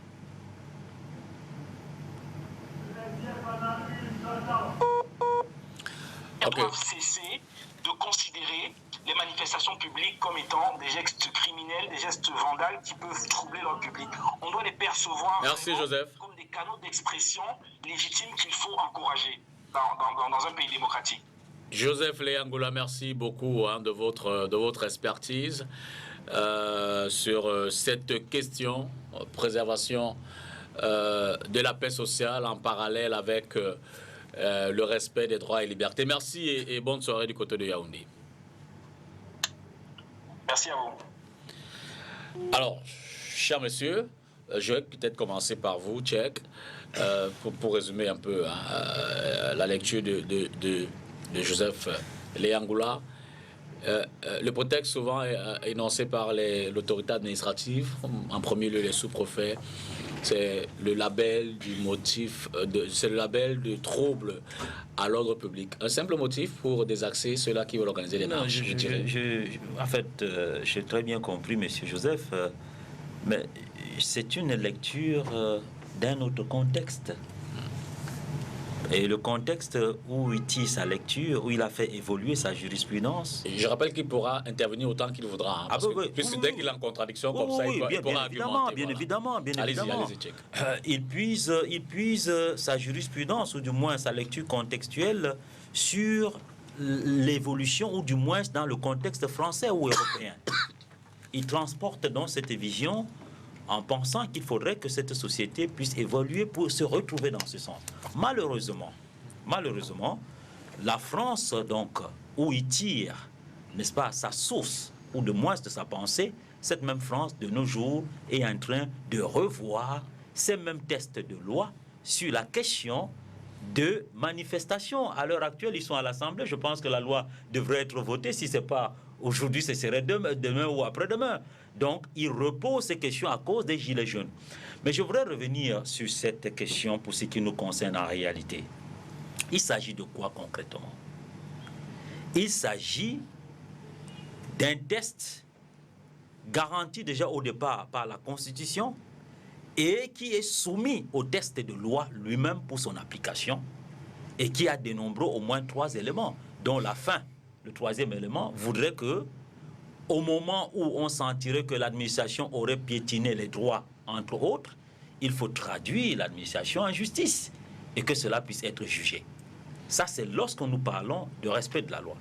Donc maintenant, s'il va falloir avoir une autre lecture où il n'y a pas eu respect de la loi et que les gens ne sont pas allés en justice se plaindre et voudront maintenant utiliser un autre moyen de procéder par se faire justice soi-même, il y a un problème d'incivisme, entre guillemets, mais il y a question de rappeler les uns et les autres à l'ordre.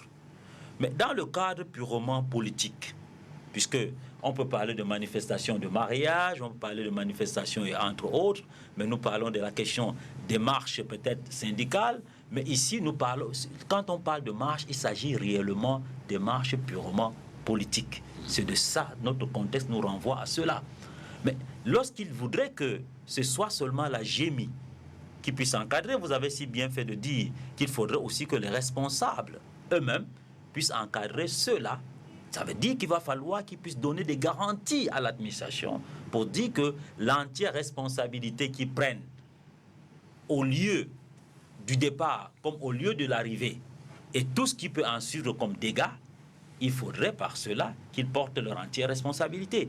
Mais ce qui a lieu de dire aujourd'hui, c'est que sur la question de l'évolution, les tentatives de solutions qu'il essaie, de propositions qu'il essaie de faire, il n'y aura que l'Assemblée pour se prononcer parce qu'il s'agit de tests de loi. Maître Teguin, vous allez certainement réagir également au propos des deux précédents intervenants, mais j'ai une question dans ma naïveté. D'ailleurs, c'est mon métier de poser des questions. Que veut dire trouble à l'ordre public? Un trouble à l'ordre public, c'est une notion, vous savez, elle est tellement, si vous voulez, générique. Je crains que ma question soit bête. Non. Elle est Qu'est-ce qu'on y met? Qu'est-ce que le sous-préfet met dans trouble à l'ordre public? Tout. C'est un faux tout. Voyez-vous, c'est une notion, c'est une notion qui est, si vous voulez, j'allais dire tantôt, c'est une notion qui est générique, c'est-à-dire elle est englobante. Et on apprécie au cas par cas.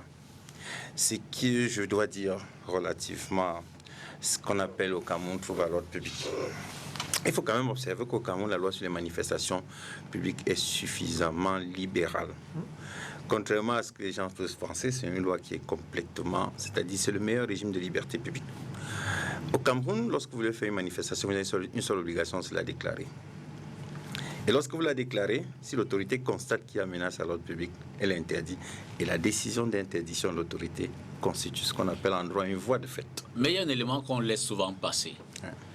Déclaration récépissé. Peut-on faire une manifestation publique si on ne se voit pas délivrer un récépissé?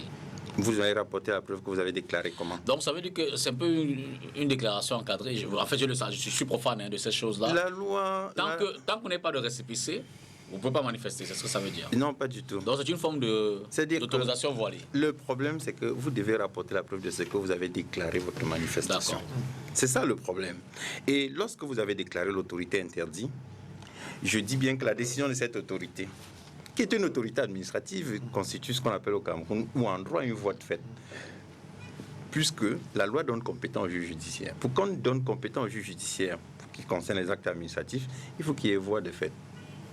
C'est-à-dire que la décision... Le problème, c'est que les gens se plaignent, mais personne ne va là où il faut aller. Parce que cette voie de fait, même la loi a encadré en disant que vous attaquez l'acte de cette autorité devant le juge judiciaire, président du tribunal en grande instance, il a 8 jours pour prendre une décision. Ça veut dire que vous avez manifesté dans 30 jours, vous déclarez, silence observé par l'administration après un certain délai, je parle sous son contrôle, vous estimez qu'à 8 jours, ça veut dire que décision implicite de refus, vous saisissez le juge judiciaire à une décision. C'est tout ce qu'il faut faire. Je ne comprends toujours pas.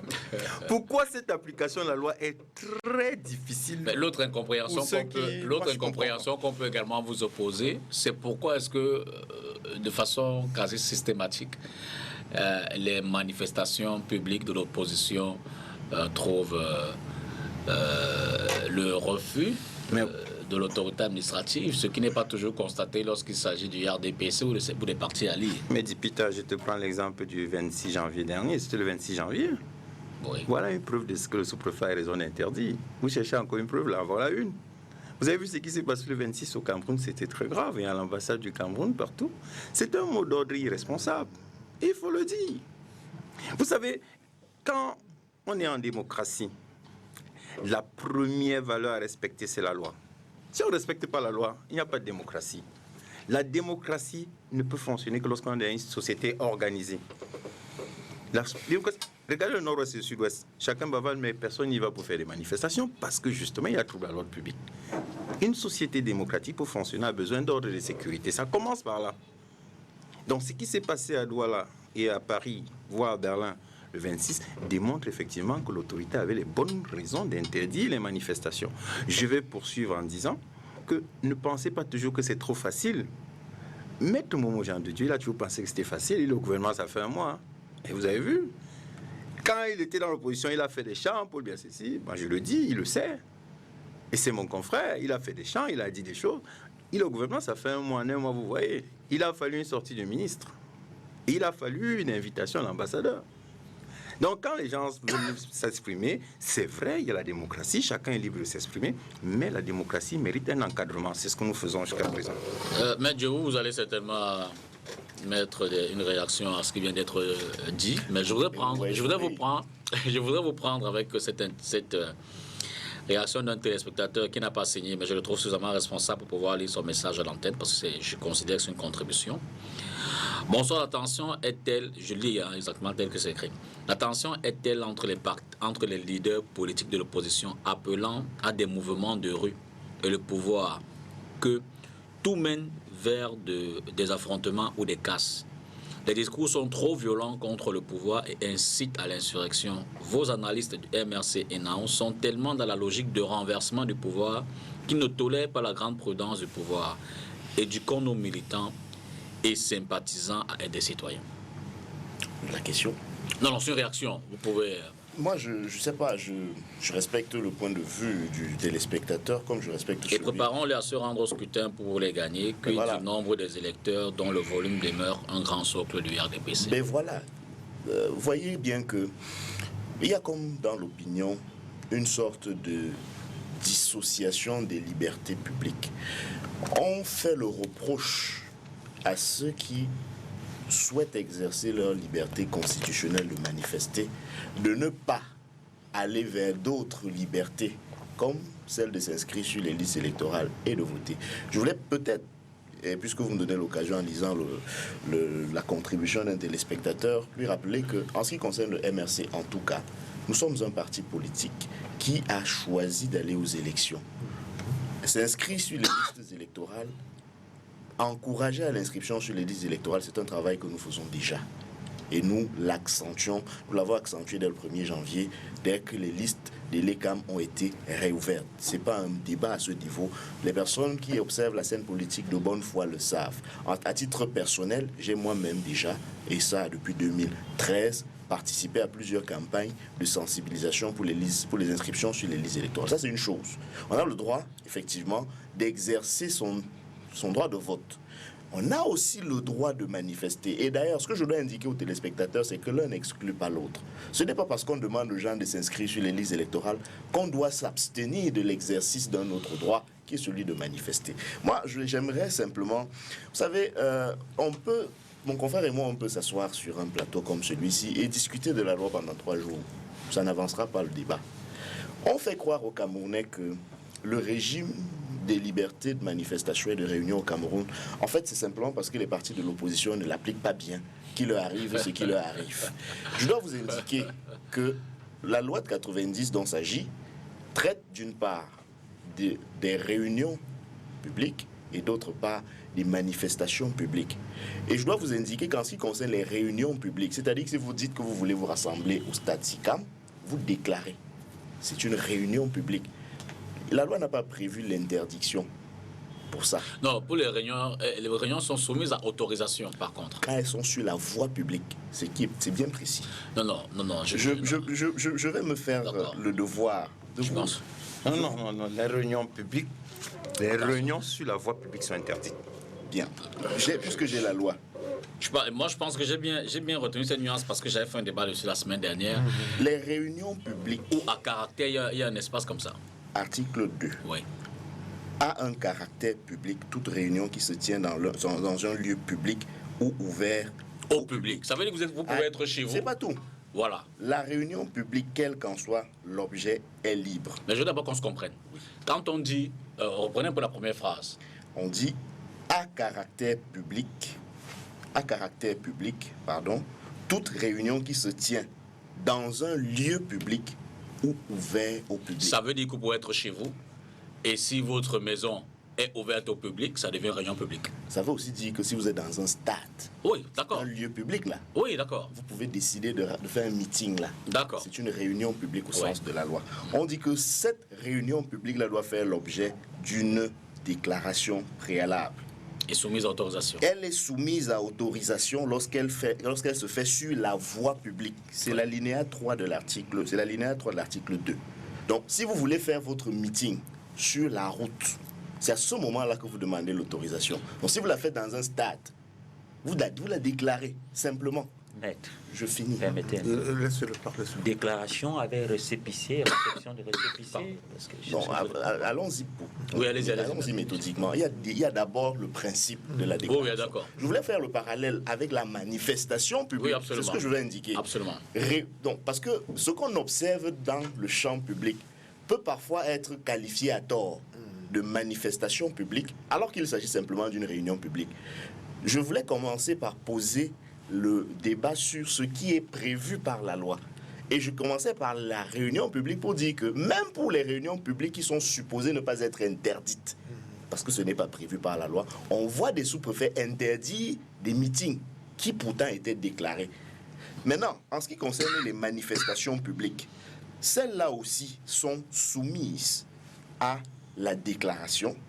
Et lorsque vous faites la déclaration auprès de l'autorité administrative, le chef de district ou le sous-préfet, la loi dit qu'il vous délivre immédiatement un récépissé de déclaration de manifestation publique. Et c'est à ce niveau-là, effectivement, que les problèmes commencent.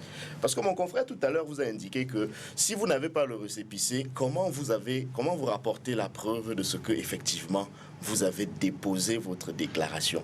Mais la loi a justement attaché comme effet au récépissé de déclaration les effets d'un accusé de réception.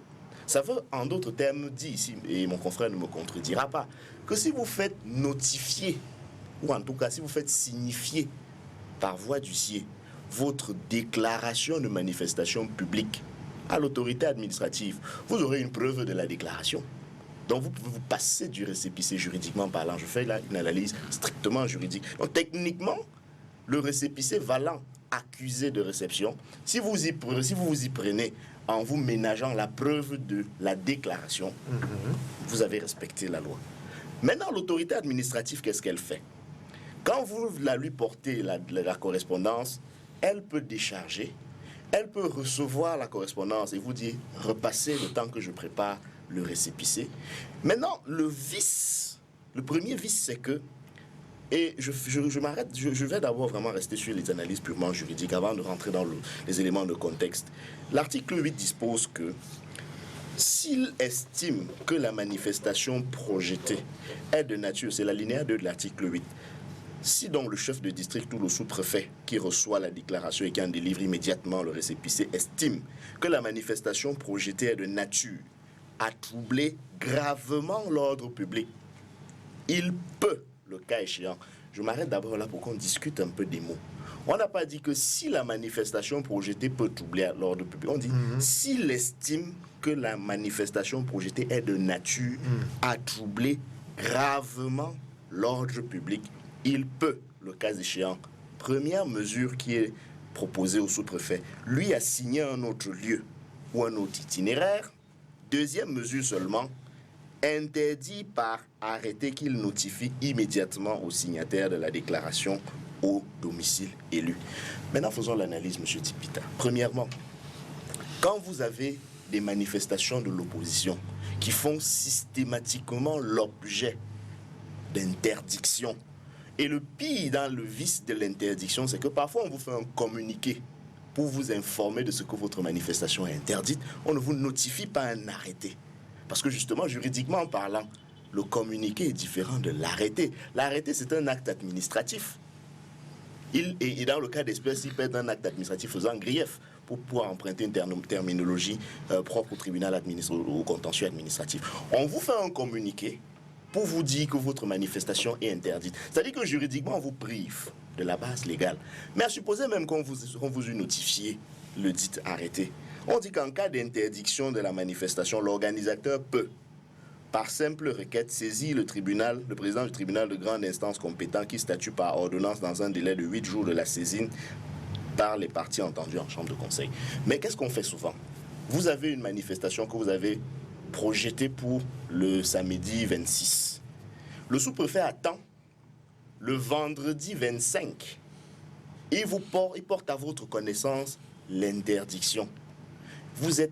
Il est à peu près sûr que vous ne pourrez saisir éventuellement le juge compétent que le lundi, c'est-à-dire après votre mariage. Et le juge n'a pas le pouvoir de donner des injonctions à l'administration.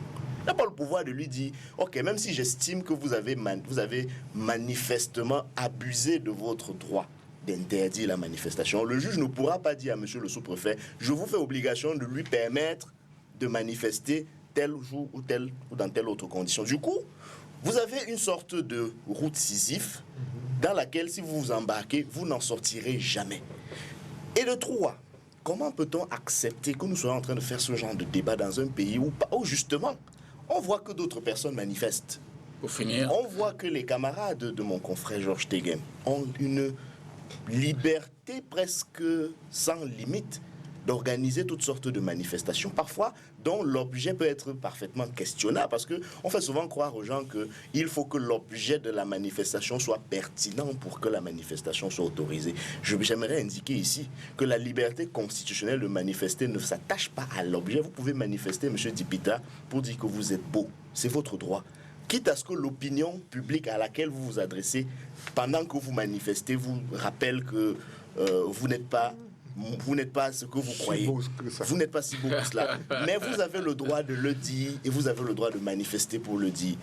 Le rôle de l'autorité administrative à ce moment-là, et d'ailleurs, c'est assez cocasse. On voit un fort déploiement policier pour interdire les manifestations. On se pose simplement la question de savoir, est-ce que ce déploiement, et peut-être le quart, ou même moins que ça, de ce déploiement n'aurait pas suffi pour encadrer les manifestations et permettre aux gens d'exercer une liberté constitutionnelle. Je Raphaël Wansi, ce que dans le développement on fait très peu tout à l'heure, c'est qu'on refuse quand même, de refuser peut-être le terme n'est pas à sa place, mais je veux dire qu'on néglige, on minimise quand même l'appréciation, la portée de l'appréciation d'un sous-préfet qui se dit, tiens, au regard des antécédents, au regard de ce qui s'est souvent fait, peut-être que ce parti politique n'a pas suffisamment de moyens pour empêcher que un ou deux commerces n'aillent entre les mains de vilains casseurs qui se seraient peut-être introduits, pas systématiquement les militants du parti qui demandent à... Il a parlé d'éléments contextuels. Oui. Moi, je vais laisser les éléments juridiques parce qu'il a suffisamment développé dessus. Je vais arriver sur l'élément contextuel. Pour arriver sur l'élément contextuel, je vais partir de l'histoire de nos institutions. Nous avons une histoire des institutions au Cameroun que les gens ignorent souvent.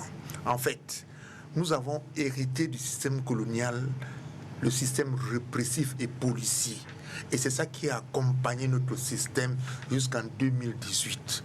Au Cameroun, tout est permis, tout est interdit à la fois. Tout est permis juridiquement, vous pouvez tout faire. Vous pouvez tout dire, vous pouvez tout dire sur ce plateau. Mais en fait, tout est interdit dès lors que ça devient un discours contradictoire. On ne supporte pas chez nous le discours contradictoire.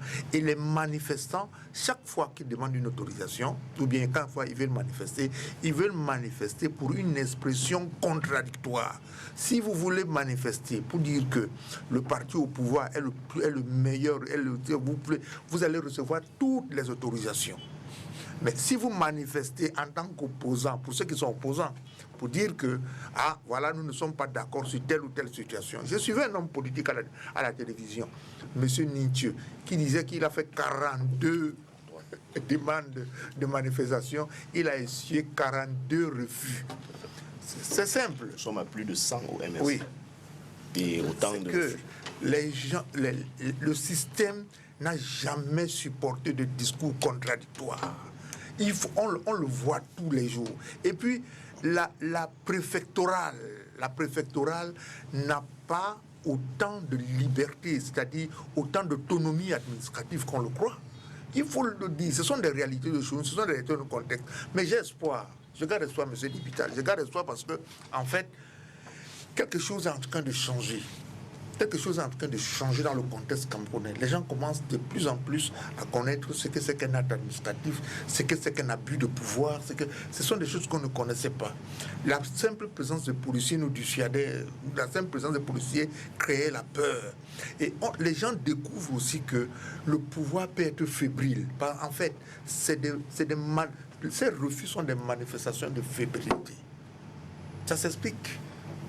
Même des gouvernements comme le gouvernement français, lorsque la question algérienne se posait dans les années 60, en 1954, 1er novembre 1954 et jusqu'aux accords d'Évian, il y avait des formes de fébrilité où des manifestations étaient interdites, des gens manifestaient, on leur tirait dessus. On connaît la fameuse manifestation de Paris qui a fait plusieurs morts et reste dans un état démocratique.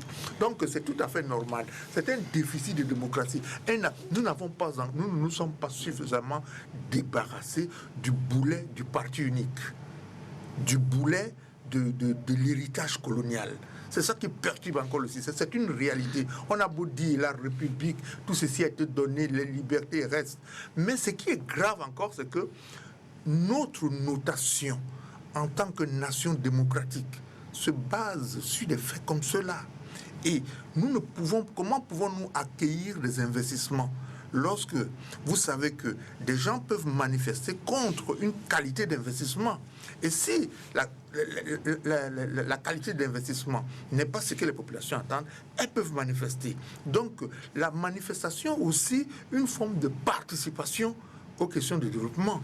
Vous ne pouvez donc pas interdire une manifestation systématiquement et prétendre participer au développement. Check. Alors, peut-on comprendre cette attitude de l'autorité administrative? Je pense que je voudrais répondre à ces questions par quelque chose d'assez palpable. Je me rappelle, il y a juste quelques années, où je tenais une conférence des imams ici dans un hôtel de la place, et que au moment où nous sommes en conclave avec les imams, le lendemain, le sous-préfet est venu servir une interdiction de la dite réunion, du dit colloque des imams. Ben, qu'est-ce qu'il fallait faire? Ben, on a arrêté et puis on allait en justice. On a eu gain de cause. On a eu gain de cause contre l'administration, parce que là, il s'agissait d'une démarche administrative. Donc, cela, c'est pour cette raison que je voudrais, pour le cas camerounais, appeler beaucoup plus à la morale, mais certainement on va dire qu'il s'agit du religieux. Votre histoire m'intéresse. Vous avez eu gain de cause. Que s'est-il passé après? Puisque, a priori, le jour et la date de la réunion devraient être passés, non? Oui, non. C'est pour vous dire, quand vous avez gain de cause, ça suit à quoi? On vous a dédommagé, oui, vous avez réorganisé. L'administration est condamnée, et puis les factures, tout ça avait été mis dedans, et puis ça a été pris en compte. Okay. Les réalités étaient là. Maintenant, la justice est faite. Ok, d'accord. La justice est faite. C'est ce que je voulais comprendre. Merci. La justice est faite. Allez-y, vous poursuivez. Donc, c'est pour dire que lorsque j'aurais à tenir peut-être le langage de dire, d'appeler un peu à la morale, peut-être au civisme et tout, dans le contexte actuel, on peut facilement vous coller l'étiquette d'appartenance à ceci, d'appartenance à cela. Mais j'ai un autre discours et l'autre observation que, si vous me permettiez, il faudrait que je vous dise cela. Les Camerounais ne savent pas d'où leur viennent leurs situations actuelles. Et il faut comprendre que nous sommes sur l'autre palier de l'échelle qui, en même temps, est sur l'autre palier. C'est-à-dire que nous nous trouvons avec la crise anglophone, entre guillemets, on appelle crise anglophone, au nord-ouest, au sud-ouest, après la question du Boko Haram, mais on se retrouve dans cette effervescence politique et démocratique où, aujourd'hui, les gens qu'on soit du pouvoir ou de l'opposition, on manque un peu de retenue. Et là, on perd un tout petit peu de morale. Je dis, certaines personnes, c'est pas tout, on peut pas dire. Donc vous donnez raison à. Je dis pas. Falouansi qui disait que les partis sont dans une fébrilité. Oui, je dis que c'est pas tous les membres des partis d'opposition et non plus tous les membres des partis du pouvoir. Certaines personnes ou certains de plus en vue peut-être manquent un peu de retenue. Et là, certaines réactions maintenant peuvent susciter, n'est-ce pas, des ras-le-bol des autres. Mais je voudrais simplement dire que nous sommes plutôt victimes de la circonstance internationale. Permettez que je dise cela pour les téléspectateurs. Nous sommes victimes de cette circonstance internationale où les grandes nations qui étaient décideurs, après que les différents contrats, comme l'a dit quelqu'un, avec des pays sont terminés, ces nations courent vers les richesses, M. Dipita. Aujourd'hui, une des nations, que je ne voudrais pas citer le nom aussi, se retrouve au milieu et devient le leader, entre guillemets, des tiers-monde. Nous en sommes victimes. Si vous regardez un peu en Centrafrique aujourd'hui, il y a de la lutte entre la France et la Russie qui est en train de s'implanter. Et nous, ça se fait sur la base des richesses. Et je l'avais déjà déclaré en 2015 en disant qu'il y a des partis politiques, il y a des leaders ethniques. Je dis bien des leaders ethniques. Ça peut être des rois, des chefs traditionnels, ça peut être certaines personnes, certains bourgeois et tout ça, qui sont pris dans cet engrenage qui pourrait causer des déstabilisations dans certains pays dont le Cameroun n'était pas exclu. Je pense que les raisons sont là. Il va donc falloir qu'à partir de cette émission, que nous comprenions qu'il faudrait valoriser le modèle camerounais, le label camerounais, ce vivre ensemble dont on venait d'évoquer, le respect de nos lois et de nos institutions, mais tout en sachant que la démocratie est une porte des solutions à des problèmes, comme venaient de dire certaines personnes ici, que c'est à la conquête et à la victoire par des unes qu'on peut arriver à modifier ce dont on veut bien le faire. Alors, Maître Tegem, bon, ce sera peut-être certainement pour sortir à quelques minutes déjà de la fin de l'émission. Et c'est d'ailleurs en termes de propositions pour sortir de cette ambiguïté, de peut-être ce conflit latent.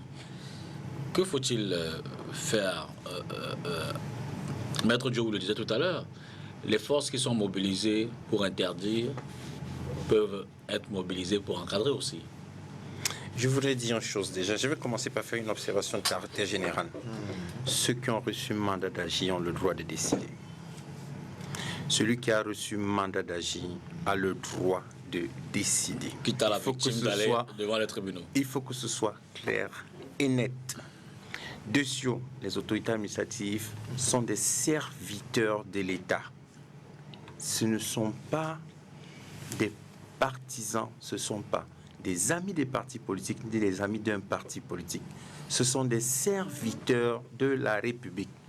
Ils servent l'État et, ex-qualité, ils ont ce qu'on appelle le pouvoir discrétionnaire pour apprécier les circonstances de menace à l'ordre public. Nous devons nous mettre cela en esprit. Et chaque parti politique, chaque organisation socio-professionnelle doit former les organisations, les associations religieuses. Vous devez former vos fidèles, vos sympathisants, vos militants au respect de la norme. Tant que vous êtes politiquement minoritaire, vous n'avez pas juridiquement raison. Ce sont des règles qui font mal, mais c'est la démocratie. La seule façon de contourner, c'est d'aller à l'Assemblée. Gagner les élections. Tant que vous êtes politiquement minoritaire, vous n'aurez pas juridiquement raison, parce que les lois sont faites par ceux qui sont majoritaires. Et quand elles sont faites pour être respectées. La seule culture, ça c'est le mot de fin, la seule culture et la seule chose qu'il faut enseigner sans arrêt à chacun de nos concitoyens, c'est le respect de la norme, le respect des règles, le respect de la République. Au Cameroun, aujourd'hui, il y a un seul problème, qui est le problème, et je pense le seul, le plus sérieux, c'est celui des régions anglophones. Entre guillemets, comme a dit quelqu'un, je pense que c'est le vrai problème qu'il faut régler. Tout le reste, pour moi, c'est des problèmes. La ménagère aussi. Pour moi, c'est des problèmes. Non, mais ce n'est pas aussi important que ce problème qui attaque la République dans son unité. Merci à vous. Il ne faut pas oublier qu'il y a certains administrateurs qui abusent aussi de leur pouvoir. C'est le pouvoir discrétionnaire. C'est le pouvoir discrétionnaire. Quand vous n'êtes pas d'accord, il y a quelqu'un qui est fait pour contrôler ce juge. Tegem, Roland Djéou, Docteur Ibrahim Moubarak, merci à vous. Merci également à ceux On n'a pas eu droit à une dernière réaction parce qu'on ne peut pas quand même laisser dire que... Le pouvoir discrétionnaire. Il y a un certain nombre de choses. On ne refait pas le débat fatalement. Quand vous avez parlé précédemment, c'était votre dernière réaction. Je voudrais également préciser que, vraiment sans méchanceté, le mot inculte a été dit plus d'une fois sur ce plateau, mais je sais que le docteur Wansi n'est pas méchant d'habitude. C'était juste pour exprimer un état d'esprit. On va le dire comme ça pour en sortir et peut-être nous excuser si d'aventure certains téléspectateurs avaient été heurtés par ce mot-là. Bonsoir. Jeudi, prenez rendez-vous avec le professeur Jean Baïbec, secrétaire général de l'UPC. Il sera invité de entretien avec dans le cadre de cette émission à partir de 21h sur cette antenne. Bonsoir. Il y a une injustice, monsieur le directeur.